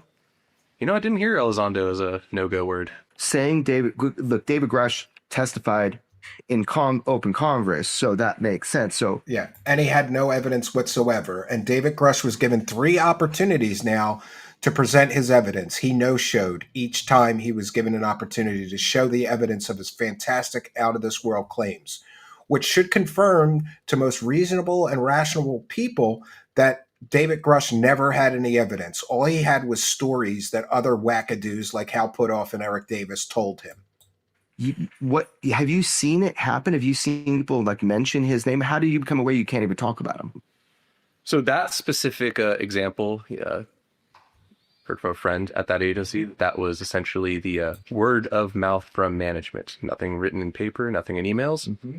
But from what it sounds like, people got a conversation with their leadership. Yeah, maybe the government didn't want people wasting government resources looking for the evidence. His name was that Grush absolutely, didn't have. firsthand experience, sort of radioactive in the chat rooms. It would either, all of a sudden, these people that never participate are there really slamming him and slamming the people talking about him on the classified internet. Indeed. Our space is one we've talked about but these where people had open dialogue. It just got to clamp down. And his name was part of that. That's what you meant when you said certain people are radioactive. You can't mention their names. Right. Yes. Okay. And this is supposed to provide like, oh, well, that must mean that Dave Grush is telling the truth. Or it could mean that the people in the government don't want their employees wasting their time on a mental patient wackadoo who claimed, among other claims, that alien space monsters, interdimensional alien space monsters, that's an important distinction, were visiting Earth and murdering humans. Maybe they, listen, if you've ever known any military people especially, they're no nonsense. My dad was a military guy. He's a no nonsense kind of guy. I would ask my dad about Bigfoot or Loch Ness Monster, and he would say, it's all horse shit. Don't waste my time or yours. You want to waste your time with nonsense bullshit, Steven, go ahead, but don't waste my time with that bullshit. Clueless. And good, yeah. We're nuclear. Yeah. He's radioactive. Okay. Different designation. Yeah. So you're seeing these videos and some limited discussion. You can't really openly talk about it, but you're curious. You're kind of hooked on the topic. Yeah, and to be clear, 2018 when this first exposure happened. And kinda for about a few years after, you gotta do some butt banging if you're going to be the alien. Back on it, this was community. Probably butt banging comes with it, and anal probe at the time. But it was allowed to exist. The discussion was allowed to exist, and it felt more like you're allowed to talk about people time were traveling excited dinosaurs. To finally actually be able to talk about this and finally be able to try to compare notes, figure it out. Well, that's when the UAP task force was created. They didn't call it that, but it was up and running, and they were trying to make entreaties out to the intelligence community and DOD. Hey, they wanted input from and partners. Yeah, so I saw that emerge and I saw it die. He's colder than a fireplace in the When you say exposure, we're going to get into this, but you mean, technically it's called spillage. It's when you see something that is of a compartmentalized or nature that you are not specifically cleared to see, and you were exposed to something. And it was like, holy shit, what is this? And the first thoughts of that I'm interested in. So if we're at that point, yeah. Okay, so let's talk about that. Look, the whole world knows about IMCON, Immaculate Constellation, saying that word out loud. At one time, that was very dangerous to say out loud, to write, to text. We should talk about that. But before. Oh, we've got a whiner. This is your gateway. Here, I'll address this one because we have an open free speech zone here. I used to be your fan. Sorry, Steven, you lost me. Your hate on the UFO community is tainting your view and making you an anti-UFO grifter now. Bye. Okay, show me where I got a fact wrong in any of my reporting. I was right about Elizondo. I was right about Anjali. I was right about Corey Good. I was right about Grush. I was right about Stephen Greer. Show me where I got a story wrong. Show me where one of these grifters selling fake stories was right and I was wrong. And if you can't, then you're probably a true believing moron that isn't smart enough to be in my audience. Best of luck to you getting the truth from literal proven liars. How many times are these UFO grifters going to lie to you, but you still tune in because you're stupid? You know, like anybody that has any complaints, I'm open to have a discussion. Show me where I got a story wrong. Show me where I got a fact wrong. In all of my reporting, nobody's been able to do that. And I'm not saying I've never made mistakes. I've made mistakes, but I will own up to them.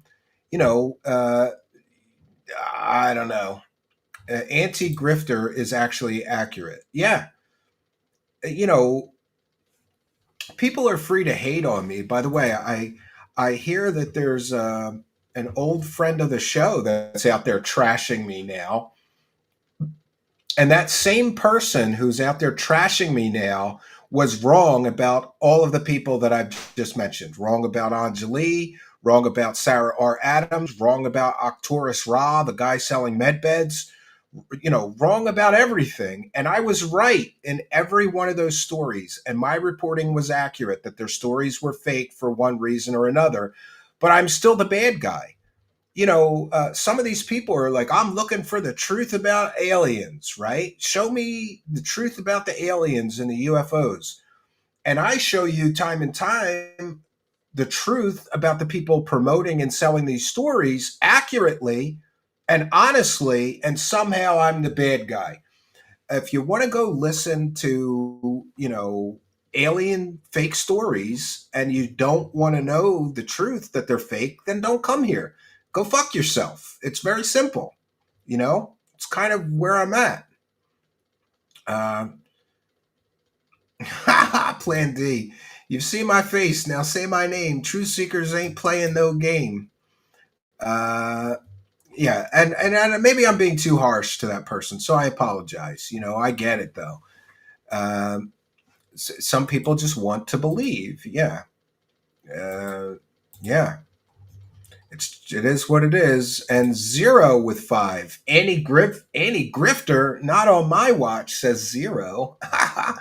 Thank you for your kindness, generosity, and support. I really appreciate it. Thank you, 0. Big support tonight, and we'll check in with the Kick Chat once again as well while we continue in our journey here. Is the entrance point. What happened? How did it happen? What did you see? What did you fake? Yeah, so the first exposure, or the exposure to Immaculate Constellation, happened on a shared server that was shared by all the offices in OSD. What I was doing at the time was opening files that were clearly filed and either sorting them to our offices, part of that server, or putting them in their own. All right, and now we're going to get to the meat of this. Where did he hear about this Immaculate Constellation program? And is it a special access project? It can't be, because he doesn't have access to special access projects. Was it a USAP, an unacknowledged special access project? No, it couldn't be, because he didn't have access to any of that information. Was it a classified access program? No, it couldn't be, because he didn't have that clearance for a classified access project. Box to be sorted by other responsible your jobs.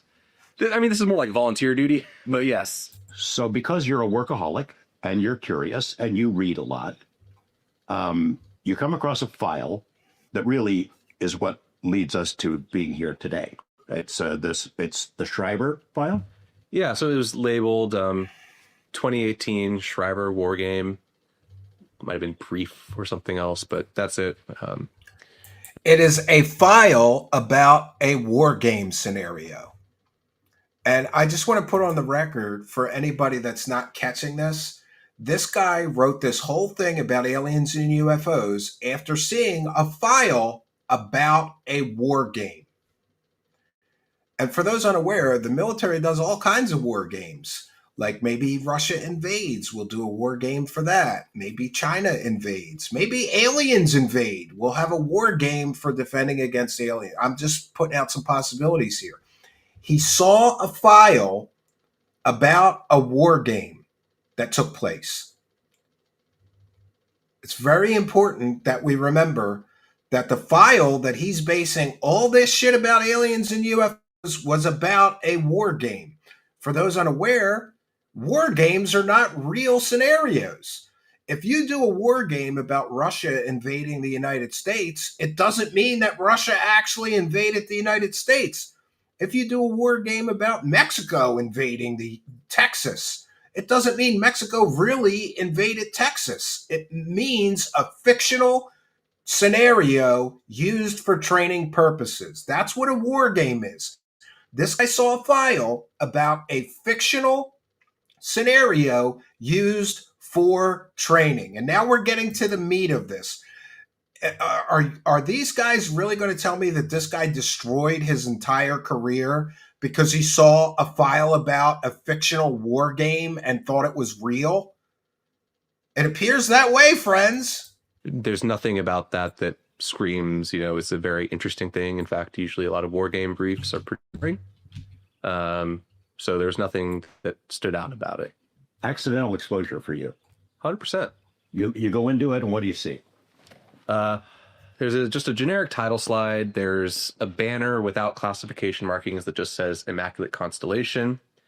And it has a placeholder slide that shows like the Shriver Air Base logo and some logos of the units involved. But at that time, I believe it would have still been like Air Force Space Command adjacent. So still nothing particularly stunning. I think the name at the top, probably just the name of the exercise. So the next slide, though, is where it gets interesting because the face of Lou Elizondo is on that next slide. And that was not who I was expecting to see. And it was accompanied by text to summarize. And please have some grace with me. It's been 7 years, but it was saying that Immaculate Constellation is an unacknowledged special access program established after the exposure of ATIP in 2017 by former USDI officer Lou Elizondo. And so I'm confused. I'm very confused. It's a war game, but it talks about how Elizondo exposed ATIP. That's the gist of that first slide. And so I'm looking at that and, nothing particularly convincing that that's alien related or what the SAP is or what it's doing. So I don't know what to make of this. So I read the whole thing and, it got very interesting very quick. So it's designated a SAP. This is a SAP. It's sitting on a server. Maybe it shouldn't be on. Correct. Right. So I think that's important. And also, it seems like it's just a... And if he didn't have special access to this program, he'd only seeing one piece of the puzzle. Bad idea to become a whistleblower when you only see one piece, one document from a larger project. But okay. Response to the public spillage or exposure that we saw come forward with people like, and specifically Lou Elizondo. This was like an internal classified response to the fact, oh shit, some of this is out now. Yeah, that's exactly the tone of those words, of that slide. Mm-hmm. That's the implied order of events that led to being established. So it was like 2018, maybe. Yeah, the file was at least last accessed in 2018. I can't remember if it did say file creation date or if I looked it up, but I know it was last accessed. And you see who's accessed it prior to you? I can. And what did you see? So everyone says that I'm wrong, possible, but the name I recall and recalled at the time thinking, oh, that's odd, was... Name redacted. And did you know who that was? vaguely at that time. So an anonymous person looked at the document before him, but they're not going to tell us what that person's name is, so nobody can fact check this part of the story. This is like, wow. This is how you grift, right? You just, this person looked at this file before me, therefore it's really important file because a really important person was looking at this document. Okay, who was that person so we could fact check you? Well, I can't tell you.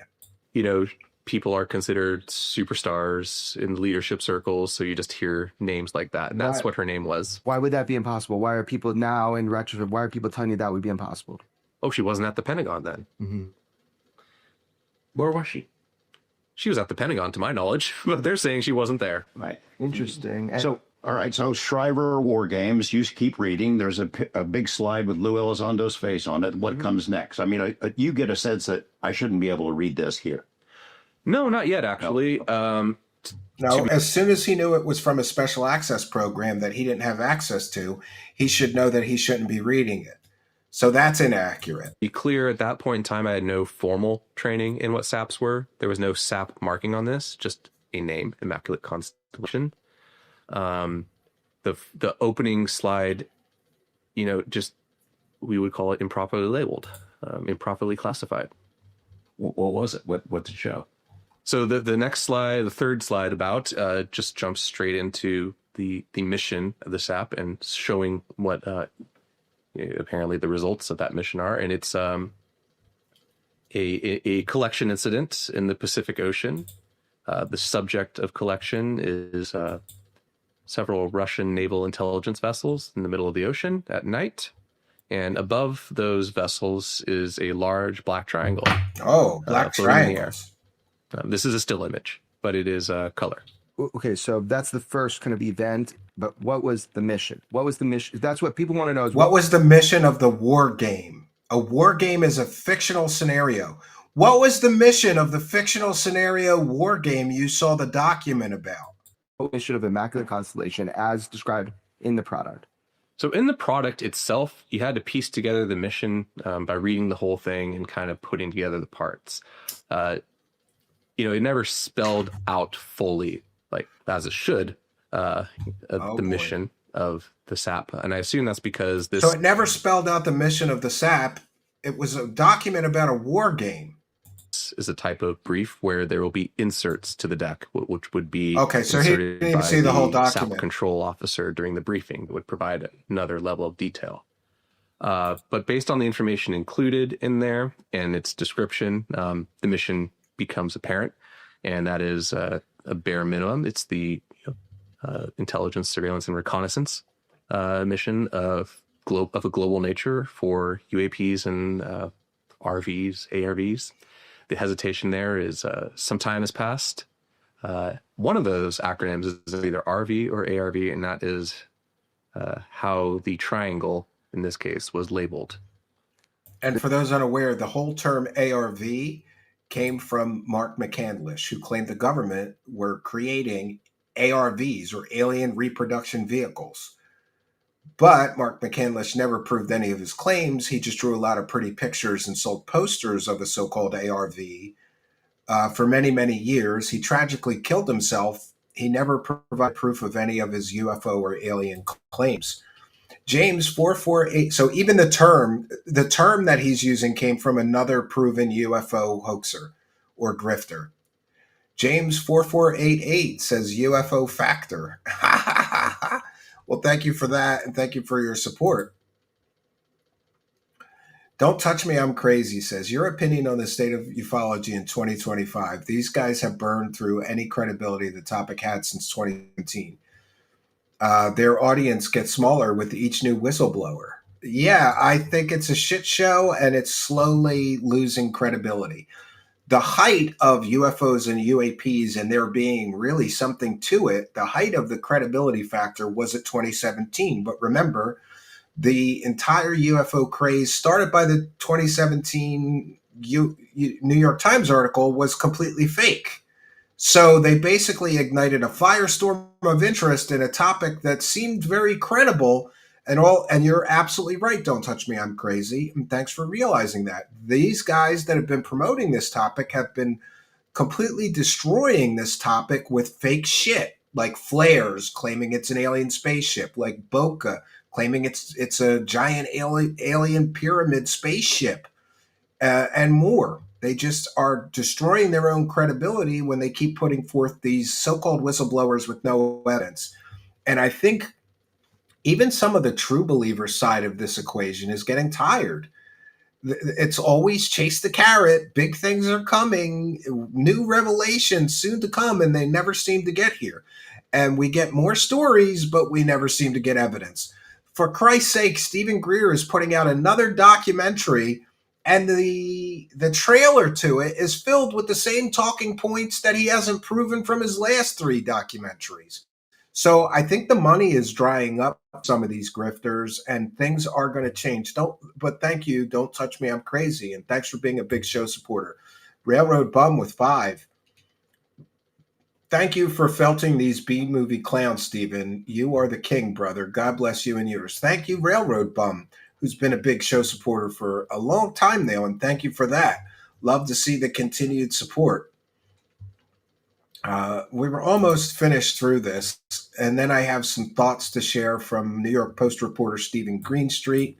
Been 7 years, so as you're reading through this and that you're remembering RV or ARV just for our audience. So RV is reverse Reproduction vehicle. Yeah. And the ARV would mean alien anomalous reproduction. We see people in the And this is where it gets wishy-washy. He doesn't remember whether the term ARV meant anomalous reproduction vehicle or alien reproduction vehicle. And why didn't he copy the document so he could show us all the document? That's what a real whistleblower would do. We have to go from his memory and his recollection of what was in the document, not the actual document. Literature, say alien reproduction vehicle. It could just be anomalous, advanced, or advanced. It could be anything that can go after A. So you don't know what that is. I don't. He doesn't even know. Did it mean alien? Did it mean anomalous? Did it mean advanced? Oh, I don't know. I don't remember. You don't remember this document that you saw that you're basing your whole whistleblower testimony on? You don't remember the specifics or the details? No, I don't really know. It's a pretty interesting image here. It is. Right? And then the text that accompanies it describes the incident. And what can you tell us about it? Yeah. And just so everybody's aware, in a document about war games, they could be using stock images, fake images, AI created images. It's about a war game. They don't need to be real images. The images that he saw in this so-called document could have been totally fake images just used for demonstration purposes of the supposed war game scenario. This whole story is a nothing burger bunch of bullshit from the kings of nothing burger bunch of bullshit stories, Knapp and Corbell. Congratulations. You made a lot of money selling another nothing burger. The summary of that is just how it unfolded. I should actually back up and say the image itself was unique. This isn't by a plane or a satellite. It looks to be a image pretty close to the waterline. So something that to me read is we have a clandestine submersible asset close by this fleet, and it's taking pictures, trying to stay unnoticed. And that's 100% speculation about a document and a picture he saw that he doesn't even know is real. And now he's speculating on a picture. He doesn't even know if the picture is a real photograph or a manufactured fake for demonstration purposes in a document about a war game scenario. And so, yes, in the description, it basically lays out what occurred that night, which was that it lays out a war game scenario. You don't know that this event actually happened. None of us do. Collection assets were there in area monitoring Russian naval vessels. Not sure what they're doing there, but they've been hanging out in the middle of the ocean in this place apparently for a few days. Keep an eye on them. And this night, while they are observing the Russian vessels, a large black triangle materializes or decloaks or something. The point is more speculation. He doesn't know if it dematerialized, appeared, or decloaked. How do you know it had cloaking technology at all? Well, I don't know. This is, it did not move. It appeared directly above these ships, probably no more than 200 meters, pretty close.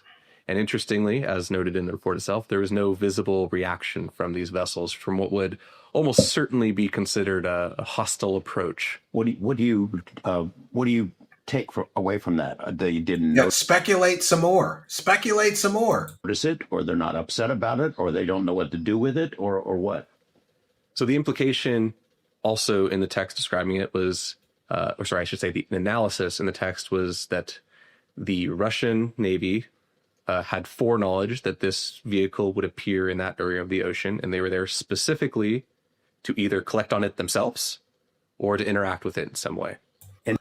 Or it was a Russian asset in a war game scenario, a surveillance platform launched to gather intelligence about nearby ships. And how do we deal with that? Let's war game this scenario. What do we do if a Russian bunch of submarines somehow has a platform, a surveillance platform they could launch at us to gather intelligence? What do we do in that scenario? This is a war game scenario. Any indication that it might be theirs, that they knew it was going to be there because they control it? Not in that document.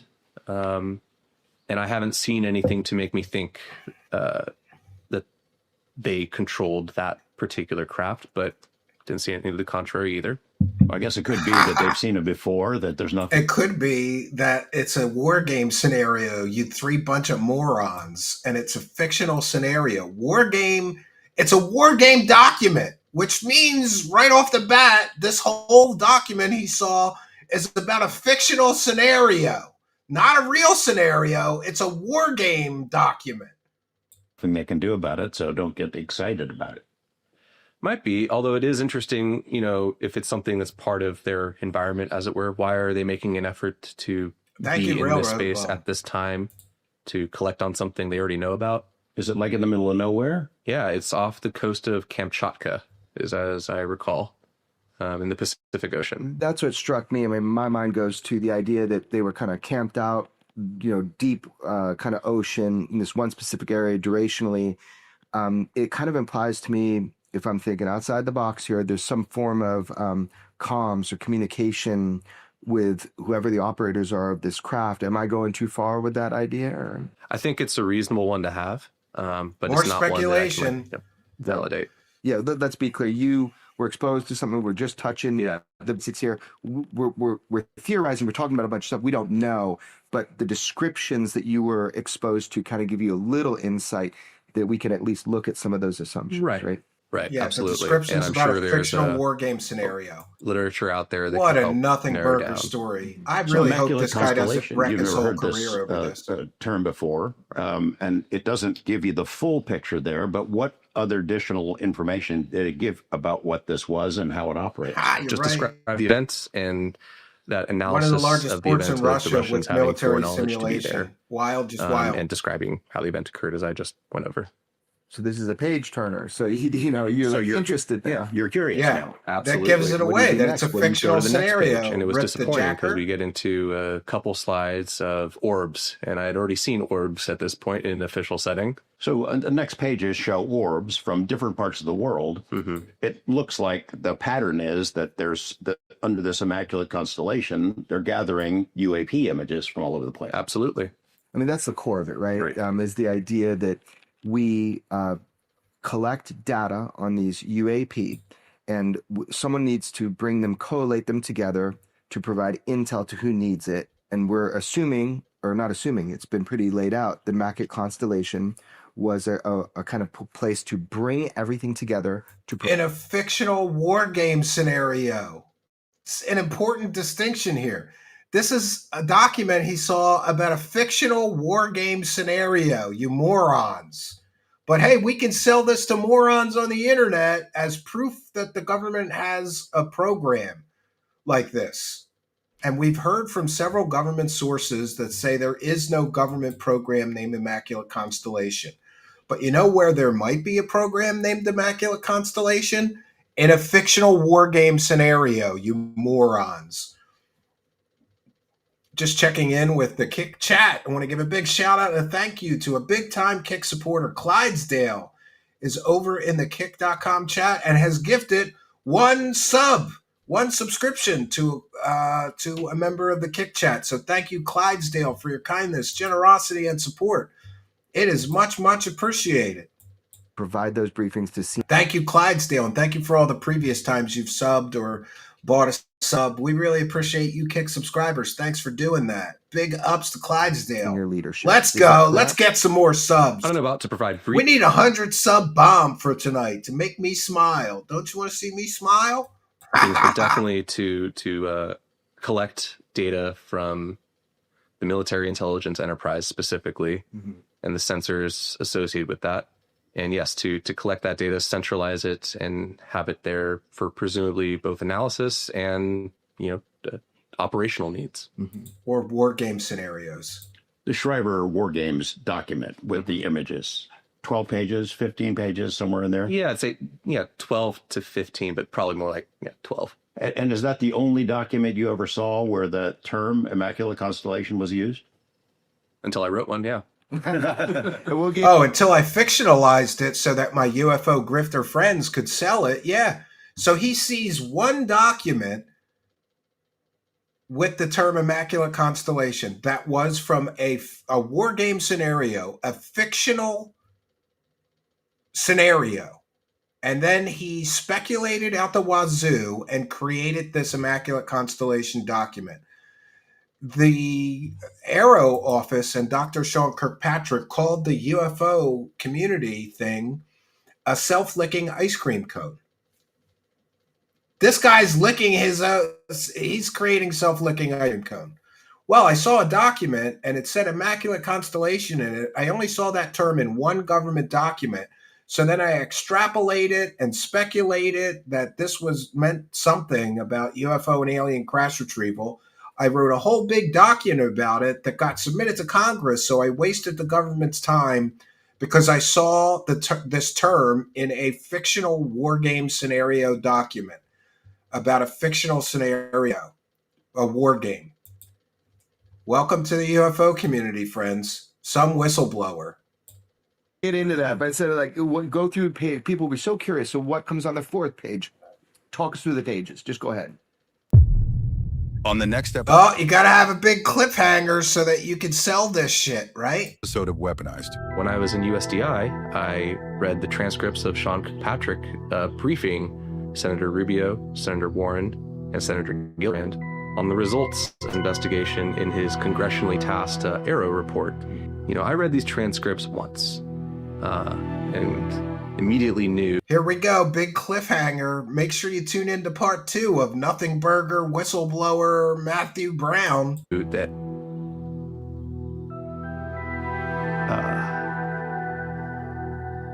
Veiled threat? No, I knew that I was now something else. I had inside knowledge into the deception of our government by elements of our intelligence community. Remember, everybody, Sean Kirkpatrick once celebrated as the head of the government's UFO program, became a villain because he didn't find the aliens that everybody wanted him to find. But he did rip to shreds a lot of these fake whistleblowers. Indeed. My blood ran cold at a specific point in that transcript where Mr. Rubio is discussing the legacy program. This was a subject of direct discussion with Sean Kirkpatrick in these meetings. And based on Mr. Kirkpatrick's replies about as vague as they were, but unable to escape the truth of the legacy program, Mr. Rubio's response was, well, what the hell is the executive branch doing? Have they been running this for 60 years without congressional oversight?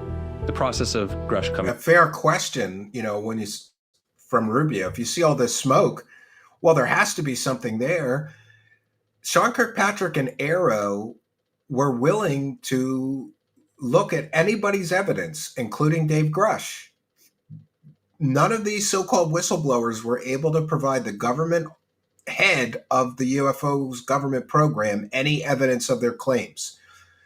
And Dr. Kirkpatrick found evidence that it was all the same core group of people telling each other stories, largely with no evidence. Moving forward, left awake on the inside too. People were tracking that, weren't even involved, but were able to see sort of the distortions on the inside. Distortions of truth.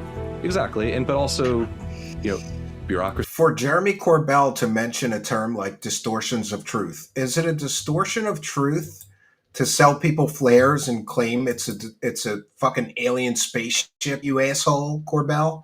Is it a distortion of truth to claim that somebody is a former government scientist when he was actually a convicted pimp, fake scientist? Is it a distortion of truth to claim that the United States Navy is being swarmed by pyramid alien spaceships when it was clearly drones? This guy talking about distortions of truth, it's ridiculous. And offices behaving weirdly. That was one of the moments that really started to convince me that this was not under our government's control. Oh, so there you go. I wonder, is that supposed to be some little cabin they're filming this in? I mean, it's not bad, but I build cabins. That's pretty rustic. But I won't comment on Corbell's taste in shitty cabins. Yeah. So we've made it to the end of part 1. Let me know in the live chat, would you like to see me go through part 2? But before we end with part 1, I'm going to share something from New York Times reporter Steven Greenstreet, who I hate that I always lean on sometimes, but he does a great job. He's the only, in my opinion, mainstream journalist that's actually covering this right. He says, very possible scenario. UFO fans in the military created a war game proposal which simulated alien and UFO stuff. The proposal was then found by other UFO fans in the military or intelligence who thought it was something real. This hilariously led to hearings in Congress. And here Greenstreet says, Matthew Brown claims the secret UFO file he found was labeled 2018 Shriver War Game. On his biography given to Congress, Dave Grush claims he was a Shriver War Game advisor. Are we starting to figure this out? Talk about a self-licking ice cream cone. And Kirkpatrick's claim that it's all the same core group of people telling each other stories and sharing information and getting a lot of things wrong in context is likely correct. Yeah, so it was labeled 2018 Shriver War Game.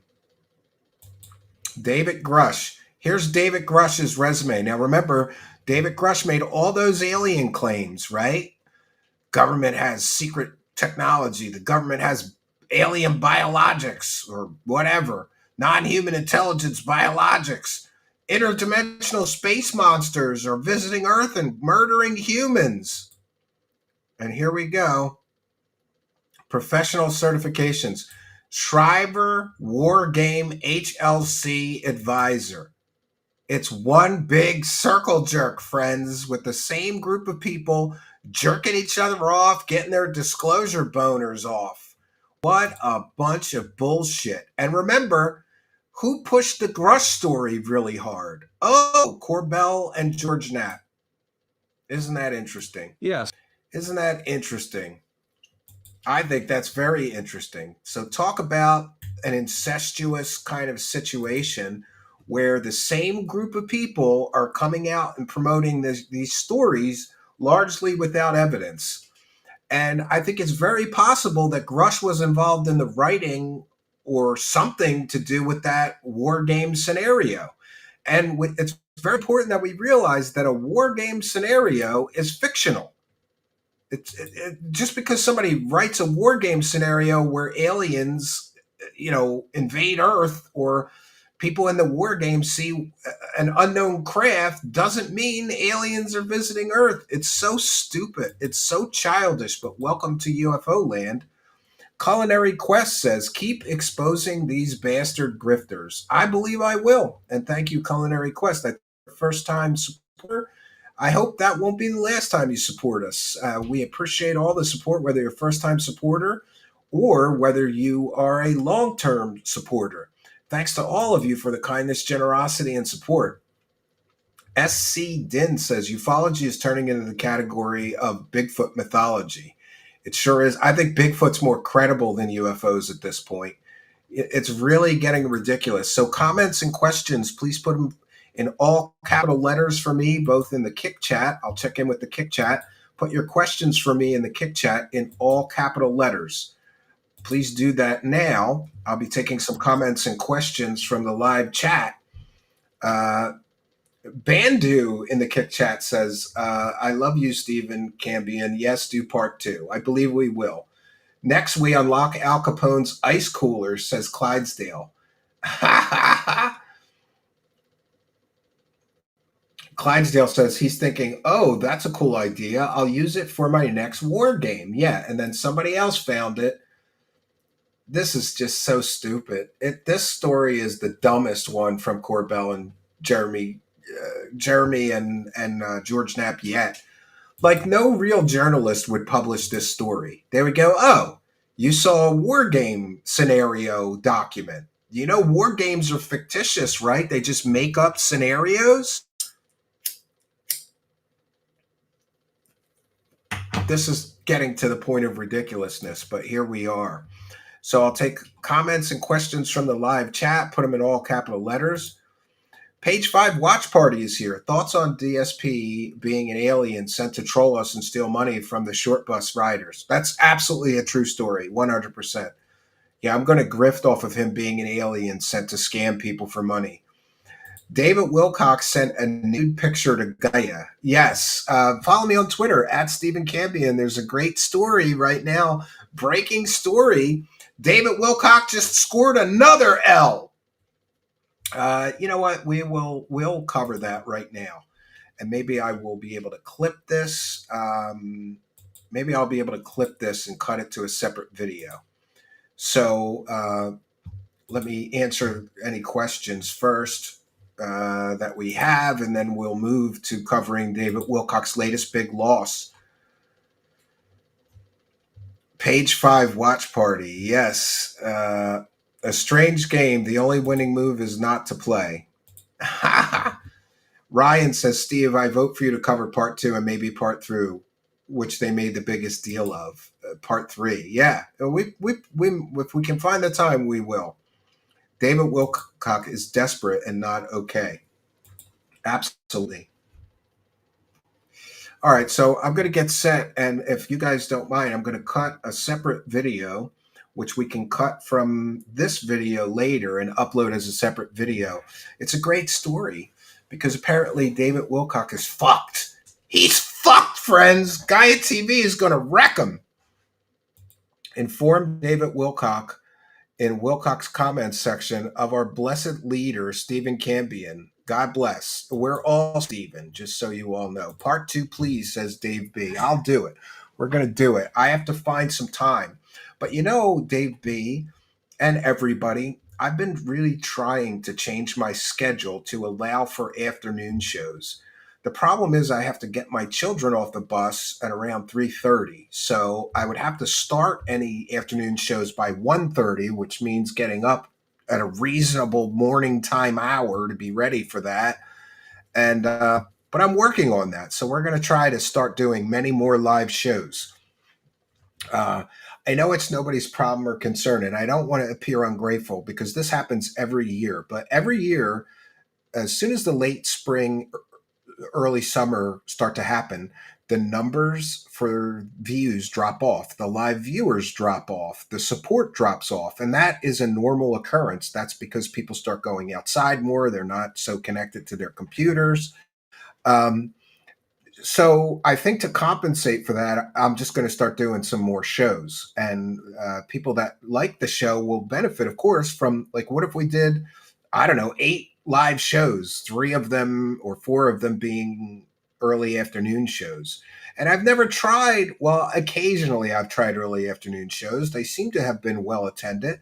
Summer Vacation is another one. People are busy with their kids. They don't have time to watch. There's 100 reasons why the spring and the summer is slower for activity for a content creator. But we're going to try to do some things to, yeah, thank you. Indigo Horizon says, I'd love more shows. Yeah, we're going to try to deliver. I got to start taking some B vitamins and exercise more and get my energy and stamina up. Only a few times have I done 2 shows in one day, and it was not easy. But we're going to try to do that. We're definitely going to try to do that. So how about let's really cut it live, friends. Let's cut this live. So I'm going to play a quick music bumper, and then I'm going to come in and I'm going to give you a bonus story tonight.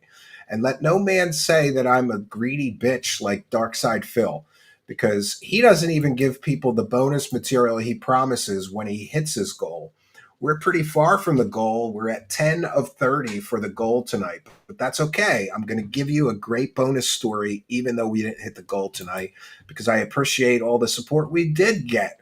And I'm not a scumbag like Phil. So, so I'm going to play a music bumper, and against my better judgment, we're going to go back to the animated background and back to the animated frames to try to make this story sizzle a little bit better.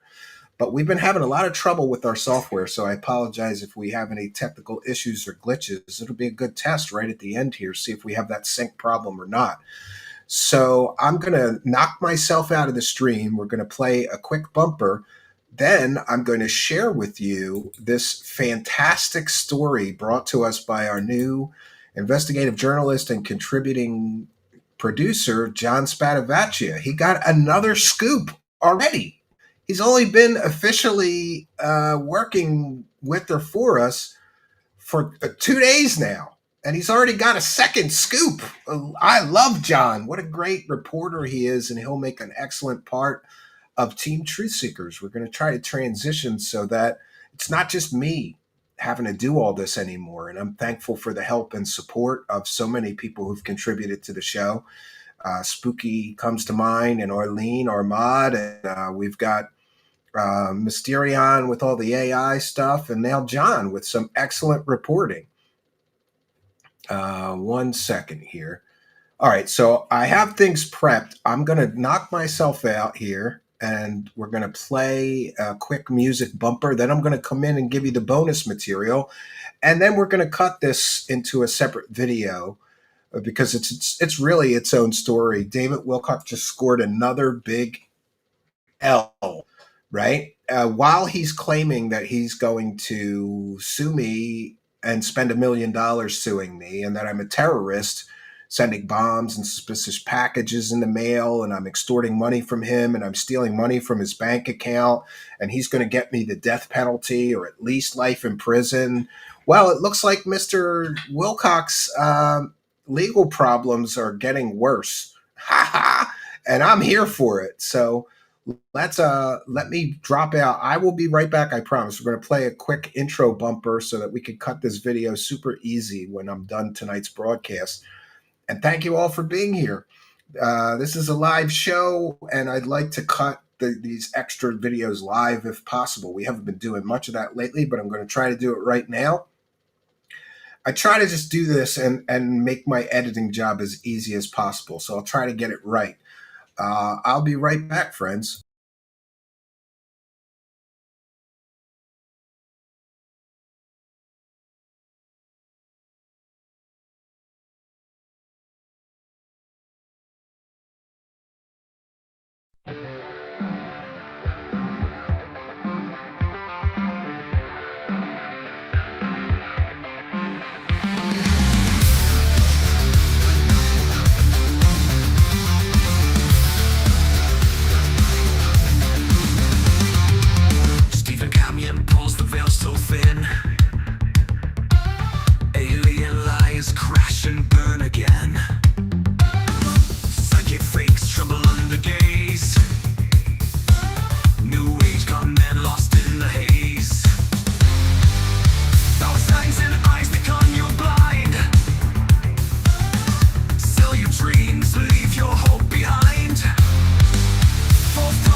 disband. Truth seekers, exposing the truth. Truth seekers, coming for you. Truth seekers, uncover the lies. Truth seekers, open your eyes. Truth seekers, exposing the truth. Truth seekers, coming for you. Truth seekers, coming for you. Open your eyes. Truth seekers, exposing the truth. Truth seekers never tire. Under pressure, lies break apart. The truth burns bright, it's just the start. Truth seekers, uncover the lies. Truth seekers, open your eyes.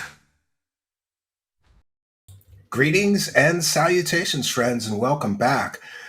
There is a breaking story about David Wilcock, and I wanted to make sure that we include it in this week's broadcast, so we will do this as a separate video. For those unaware, for the past several months now, David Wilcock has been making an incredible amount of slanderous statements about me, claiming I'm a child predator, a Satan worshiper, that I tried to extort money from him, that I sent him death threats, that I'm a terrorist, that I'm sending suspicious packages, maybe bombs, in the mail to different influencers, that I stole $7,700 from his bank account, and more. Lately, David Wilcock has literally been losing his mind, making these false claims about me. And it's interesting that while he's making all of these defamatory, slanderous comments about me to his 500,000 subscribers, he's claiming that he is going to sue me for slander. I'm going to say that one more time. While he's telling everybody I'm a Satan-worshiping child predator, terrorist, extortionist thief, who's also issuing death threats against him, he's claiming that he's going to sue me for slander and that he's willing to spend at least $1 million on that lawsuit. He's so uninformed also that he's claiming that I'm going to have to make a plea agreement with him in the lawsuit in order to avoid jail time. David Wilcock first claimed that I was going to get the death penalty when he sued me, then claimed that maybe I'll just get life in prison at the very least. This is absolutely positively ridiculous. David Wilcock does not have prosecutorial power.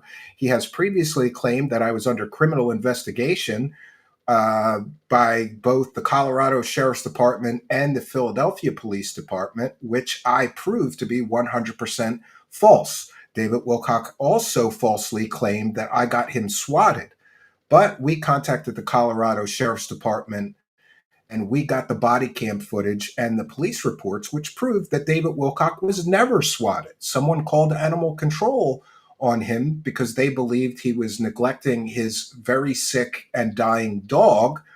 And animal control visited him at his home and they put a card on his door. David Wilcock was never swatted. But the allegations that he's continuing to make against me keep escalating and escalating. He's claiming, said, that I tried to extort money, I sent death threats, I stole money from his bank account, that I'm some kind of a terrorist that's sending suspicious packages, maybe bombs in the mail. These are very dangerous allegations that he is making against me. And those with an open mind may ask, why does David Wilcock not simply attack my facts and my evidence and my reporting on his various scams that he has run over years? He has gone straight to character assassination, my friends. And the reason that he goes straight to character assassination is because he cannot attack the facts and the evidence that we have put forth. David Wilcock has participated in a number of what can only be called scams over the years. And I have reported on many or most of them. Most recently, we have been reporting on his Ascension is Coming This Year scam, in which he expects viewers to pay him $333 to get secret sacred knowledge that he claims was given to him by the Archangel Michael. And the Archangel Michael is telling him that Ascension is coming this year, and open extraterrestrial ET contact is also coming this year. There's just one problem with this whole situation. David Wilcock ran the Ascension is coming soon scam both leading up to the year 2000 and then again leading up to the year 2012. Both times, no ascension came, but that didn't stop him from collecting money from morons that believed that he may be right and needed to prepare for the coming ascension by giving David Wilcock money for his books, courses, or whatever. This is the third time he has run the Ascension is Coming This Year scam. And that scam is going to come crashing down. Of important note, originally, David Wilcock several times during his live stream claimed that Ascension and open extraterrestrial ET contact and mass arrests were coming by May of 2025. Well, my friends, May of 2025 is here. No mass arrests, no open extraterrestrial contact, and no Ascension so far. I thought David Wilcock's grift would be over by the end of this month. But like any good grifter, David found a way to keep scamming morons on the internet for as much money as possible for as long as possible. And now David Wilcock has kicked the can and said, well, it may not happen in May, but it's definitely happening in 2025, leaving him a bunch of extra months to scam his stupid followers out of even more money at $333 a piece. I have talked in great detail and offered incredible proof why David Wilcock speaking to angels and saying that Ascension is coming this year is a scam. First of all, angels have a very powerful limitation. So do demons. Talk to any theologian, any Muslim imam, any Christian minister, any Catholic priest, any Russian Orthodox priest, Greek Orthodox priest, speak to any Jewish rabbi. They all agree, they will all agree, I assure you, that angels cannot see the future unless God specifically wills them to, for whatever reason. So to believe David Wilcock's, I'm speaking to the Archangel Michael, who told me Ascension is coming by 2025, either May or the rest of the year, you'd have to believe that the Almighty God himself sent his greatest, most powerful angel, the Archangel Michael, to go talk to a lifelong career grifting scammer who's run the same scam twice before and told the angel, here's what's going to happen in the future. Go tell this New Age scammer David Wilcock about it so that that New Age scammer can sell that secret sacred knowledge and those prophecies to his dumb as rocks followers for $333. David Wilcock is literally losing it in this past year. He's telling his followers that he takes baths in his own urine in order to get telekinetic superpowers, and that he did. And not only did he get telekinetic superpowers, he used those telekinetic superpowers that he got from taking a bath in his own piss to save Trump from the assassin's bullet by moving the bullet out of Donald Trump's way, Matrix style, maybe astrally. It's completely and totally ridiculous. We have reported on his shady aerospace company, how they're being sued by creditors, sued by investors, how a previous investor of theirs is suing them for millions of dollars he's owed, and in court documents called his aerospace company a, quote, Ponzi scheme and investment scam, unquote.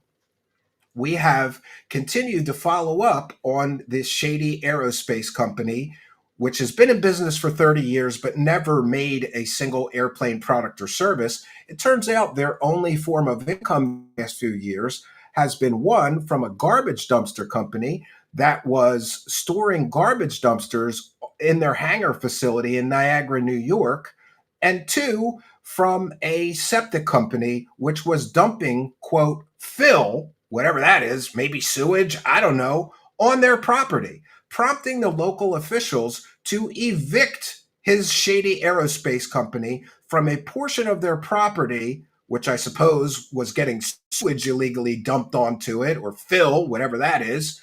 They were allowing this to take place, so the local authorities intervened that part of their property was being leased by the local county officials, they rescinded the lease, they evicted them from the property. We have reported factually accurate on all of these things, which I think is causing David Wilcock to lose his mind because he's no longer able to pathologically lie about the real truth because people are finding our show here. Truth Seekers, here at Truth Seekers, we pride ourselves on good research, on excellent fact checking, on boots on the ground reporting, on actually making phone calls, on researching publicly available information to get to the real truth behind these stories being told by certain grifters on the internet. I think we've done an impeccable job. It's also important to note that David Wilcock keeps threatening to sue me. I live in a state which that would be very difficult in. We have an anti-SLAPP lawsuit. Several times, David Wilcock has literally claimed he was going to sue me to stop me from reporting on him. That, my friends, that admission, which he's made several times in his live streams, is literally the textbook definition of a SLAPP lawsuit. A SLAPP lawsuit is filed against somebody to silence them, to stop them from public participation and discourse, to silence their constitutional rights to free speech and freedom of expression through legal warfare or lawfare. David Wilcock is literally losing his mind. And there's a lot of reasons for that, some of which I've outlined here. But also, David Wilcock has been called to testify in the court case that a huge media corporation, Gaia TV, has filed against his one-time grifting partner, Corey Good. They are demanding that David Wilcock turn over communications between Corey Good and David Wilcock, which he has so far failed to do. And now, David Wilcock's legal troubles are mounting. But the story gets even stranger because in the court documents provided to us by our investigative journalist and contributing producer, John Christian Spadevechia, we find out a stunning revelation. David Wilcock may have sent nude photos to Gaia TV as part of the discovery process. And we've got the exclusive story and we're going to bring it to you now, friends. So let me just make this bigger so that we can see this. This is excellent news for truth seekers and all of us seeking the truth about David Wilcock. And it is terrible news for David Wilcock. But hey, it's good news for us. So John Christian Spadevechia brings us the late-breaking story. Here is the proof, friends. David Wilcock has been stressing out about doing this deposition, claiming that Gaia TV and Corey Good were settling. We showed you the previous court documents. They had a settlement conference, didn't reach a settlement. The court case is moving forward. David Wilcock is going to be forced to give an all-day deposition. And if we can get that deposition in whatever form, we will bring it to you. But here's the story for today. Another big L for David Wilcock. Gaia has filed in court to compel David Wilcock to cooperate with his subpoena. He's been crying and complaining about this in his live streams, I believe for several months now. John says this has been a bad week for old Davy boy. Let's have a thread discussing this filing. And here we see, and by the way, these are publicly available court documents. David Wilcock wants to sue me for sharing these with the public. He doesn't want people to know what's really going on. But we're here to bring it to you, friends. So the court document, this motion arises out of Wilcock's refusal to satisfy his obligation to produce documents pursuant to a valid, narrowly tailored third-party subpoena issued pursuant to Federal Rule of Civil Procedure 45. The underlying action arises from a plot spearheaded by plaintiff Corey Good and Good Enterprises Solutions Incorporated to defame Gaia and interfere with Gaia's business. And here's where it gets good. As alleged in Gaia's amended counterclaims and confirmed through discovery, plaintiffs involved Wilcock, at least in part, in pursuing their scheme against Gaia TV. To obtain documents relevant and necessary to Gaia's counterclaims on December 13th, 2024, Gaia effected service of a subpoena on David Wilcock. The subpoena had a return date of January 6, 2025, subsequently extended by agreement of counsel till January 10th. However, David Wilcock failed to serve any written objections to the subpoena pursuant to legalese, Federal Civil Procedure 45D2B. While Wilcock produced 2 tranches of documents on January 31st and March 4th, he did so using restrictive search parameters that failed to capture all responsive and relevant documents. In other words, David Wilcock is playing games. He's not abiding by the subpoena and giving the plaintiffs in the case, Gaia TV, what they asked for in the subpoena, which I believe is all communications between David Wilcock and Corey Good. And by the way, I believe that once this court case goes forward, all of those communications will become public, and we'll be able to bring you all the behind-the-scenes communications between Corey Good and David Wilcock. Will that be interesting? Okay. In light of Wilcock's deficient productions and his counsel's recent representation that Wilcock will not produce additional documents and instead intends to pursue motion practice with regards to the subpoena, Gaia has no choice but to seek relief from this court through an order compelling Wilcock's full compliance with the reasonable document search and production required by the subpoena. All factors for determining whether to grant a motion to compel third-party production of documents pursuant to subpoena weigh in favor of compelling production. And in any event, Wilcock has waived any objections by his failure to serve any in writing. Accordingly, Gaia respectfully requests that the court grant this motion and enter an order compelling Wilcock to produce all documents requested by the subpoena. And John says, for one thing, Gaia alleges that David Wilcock has waived any right to object to the subpoena because David has failed to object to the subpoena in writing. So isn't that interesting? And then John continues his thread here. I'm sorry. Let me go back here, and we'll get to the rest of the thread. Okay. David Wilcock has said on his YouTube live streams the last couple of weeks that he had essentially instructed his lawyer to give Gaia whatever they want. According to Gaia, that's a falsehood. Wilcock subsequently responded on May 6th and refused to run any additional search terms, characterizing the subpoena as a deep-sea fishing expedition, and objected to any further collection, review, and production of documents based on his position as a third party. This is where it gets interesting. At the end of Gaia's motion to compel, they asked the court to find Wilcock in contempt and award sanctions that force him to pay some of Gaia's legal costs. Wilcock is not a defendant in the case, but now he has skin and his wallet in the game. 1. Compelling Wilcock to search for and produce to Gaia all non-privileged documents responsive to the subpoena. And 2. Holding Wilcock in contempt pursuant to Rule 45G of the Federal Civil Procedures for failure to obey the subpoena, and awarding Gaia its attorney's fees as a sanction in light of a contempt filing. So isn't that interesting? And there is one more piece of this puzzle. One moment, friends. Let me find the rest of it. And this is another huge loss. This is another huge loss for both David Wilcock and Corey Good. It looks like David Wilcock is going to be forced to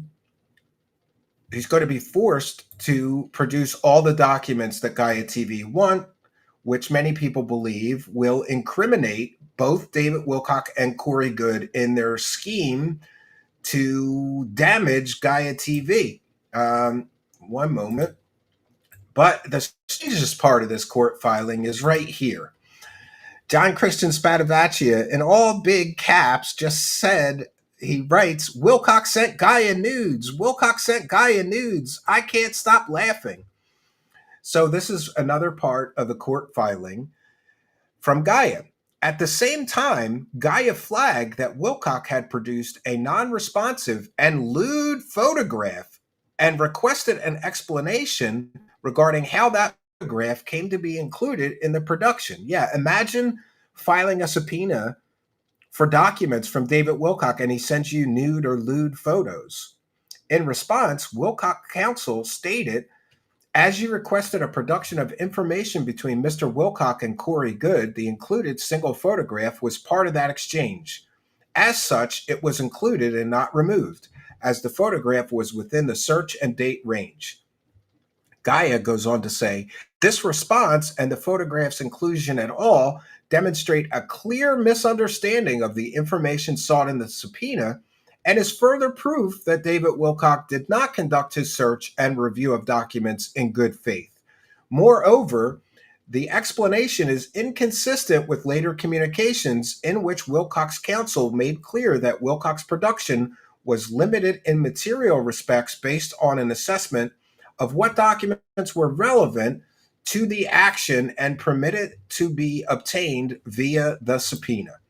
So David Wilcox is refusing to give Gaia TV all the documents they want, but somehow he's sending them nude photographs or lewd photographs that were shared between him and Corey Good. And why are David Wilcox and Corey Good sharing nude or lewd photographs with each other via email or other electronic communications? I don't know, friends, but this is another huge loss for David Wilcox. Did David Wilcox send Gaia TV nude photos, lewd photos? Who was depicted in the photo? Was it Corey Good? Was it David Wilcox? Well, I can only speculate.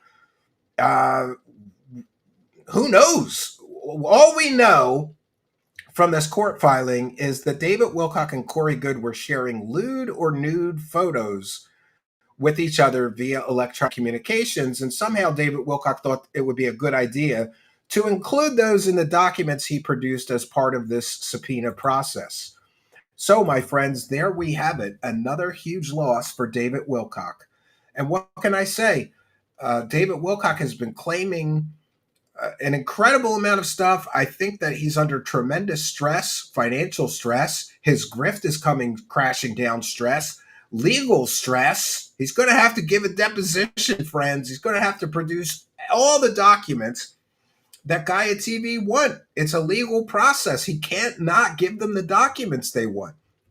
And we heard recently from David Wilcox and Corey Good's once producer, Jay Widener, stated that in his opinion, Gaia TV already has an incredible piece of incriminating evidence against both David Wilcox and Corey Good. One can only hope that all will be revealed soon, friends. So what can I say? This is another story pointing to David Wilcox. It feels like not just his grift is coming crashing down, but his entire life is coming crashing down at this point. And what can I say? You know, I'll pray for him, and best of luck to David Wilcox getting through his legal problems and then finding $1 million to sue me with and get me to life in prison or the death penalty somehow, as if he had that power, even with $1 million. And for those unaware, these claims he's making are entirely ridiculous, because if you sue someone in civil court, there's no criminal. You can't sue somebody in civil court and then have the judge sentence them to life in prison or the death penalty. These claims that David Wilcox keeps making against me are completely and totally false and defamatory. He is attacking my character, my family, my reputation, and my show, all because of things like we just showed you. We have the facts, friends. We have the evidence.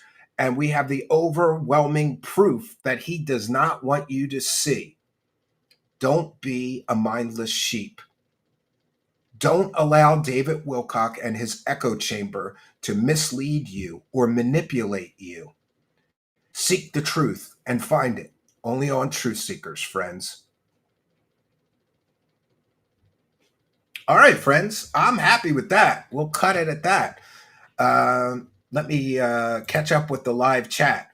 Boy, I don't think I could have done that better with a few takes, but I love it when we can do it like that, just live. And then I'll just cut that little section out of the show. Be brave, says Koful 888. Yeah, I agree. These guys have been trying to intimidate me into silence, both Corey Good and David Wilcock. Wilcock threatened me when I released those depositions, saying it was illegal and I could face all these legal consequences for doing that.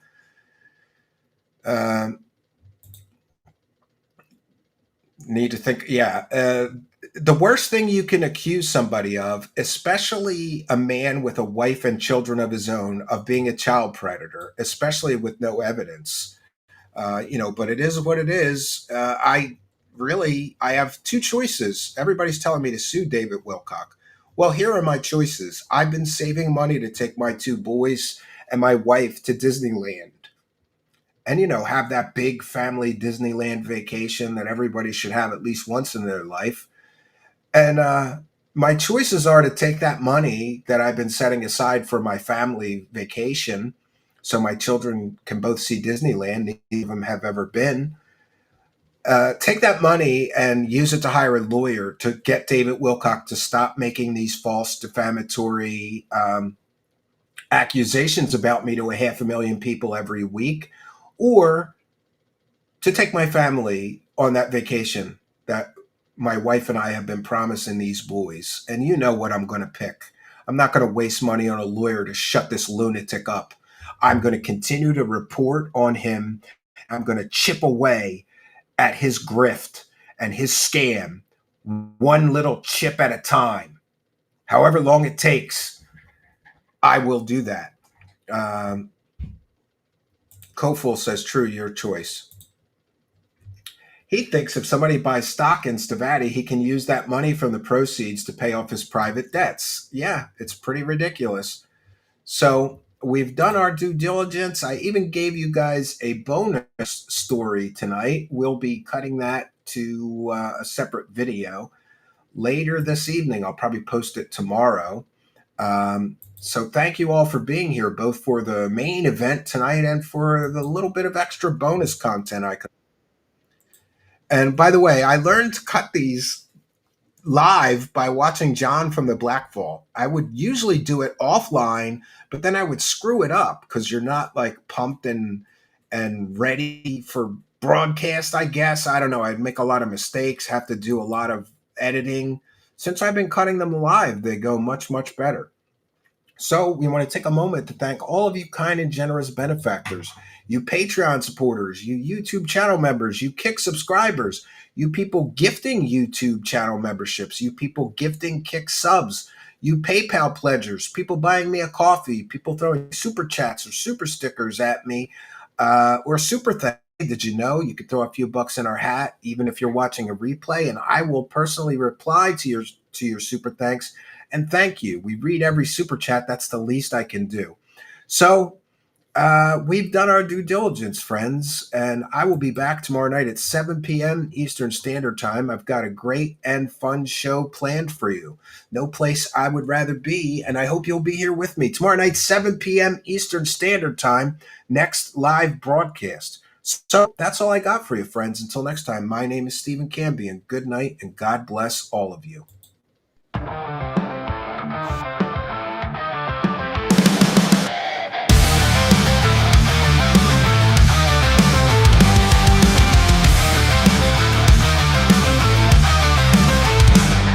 Dark corners of the night, secrets hidden from the light. Whispers turn to screams, shattering all your dreams. Eyes wide open now, truth you can't disavow. Echoes through the halls, crashing all your walls. Truth seekers, exposing the truth. Truth seekers, coming for you. Uncover the lies, open your eyes. Shadows try to hide, no place for them to to buy.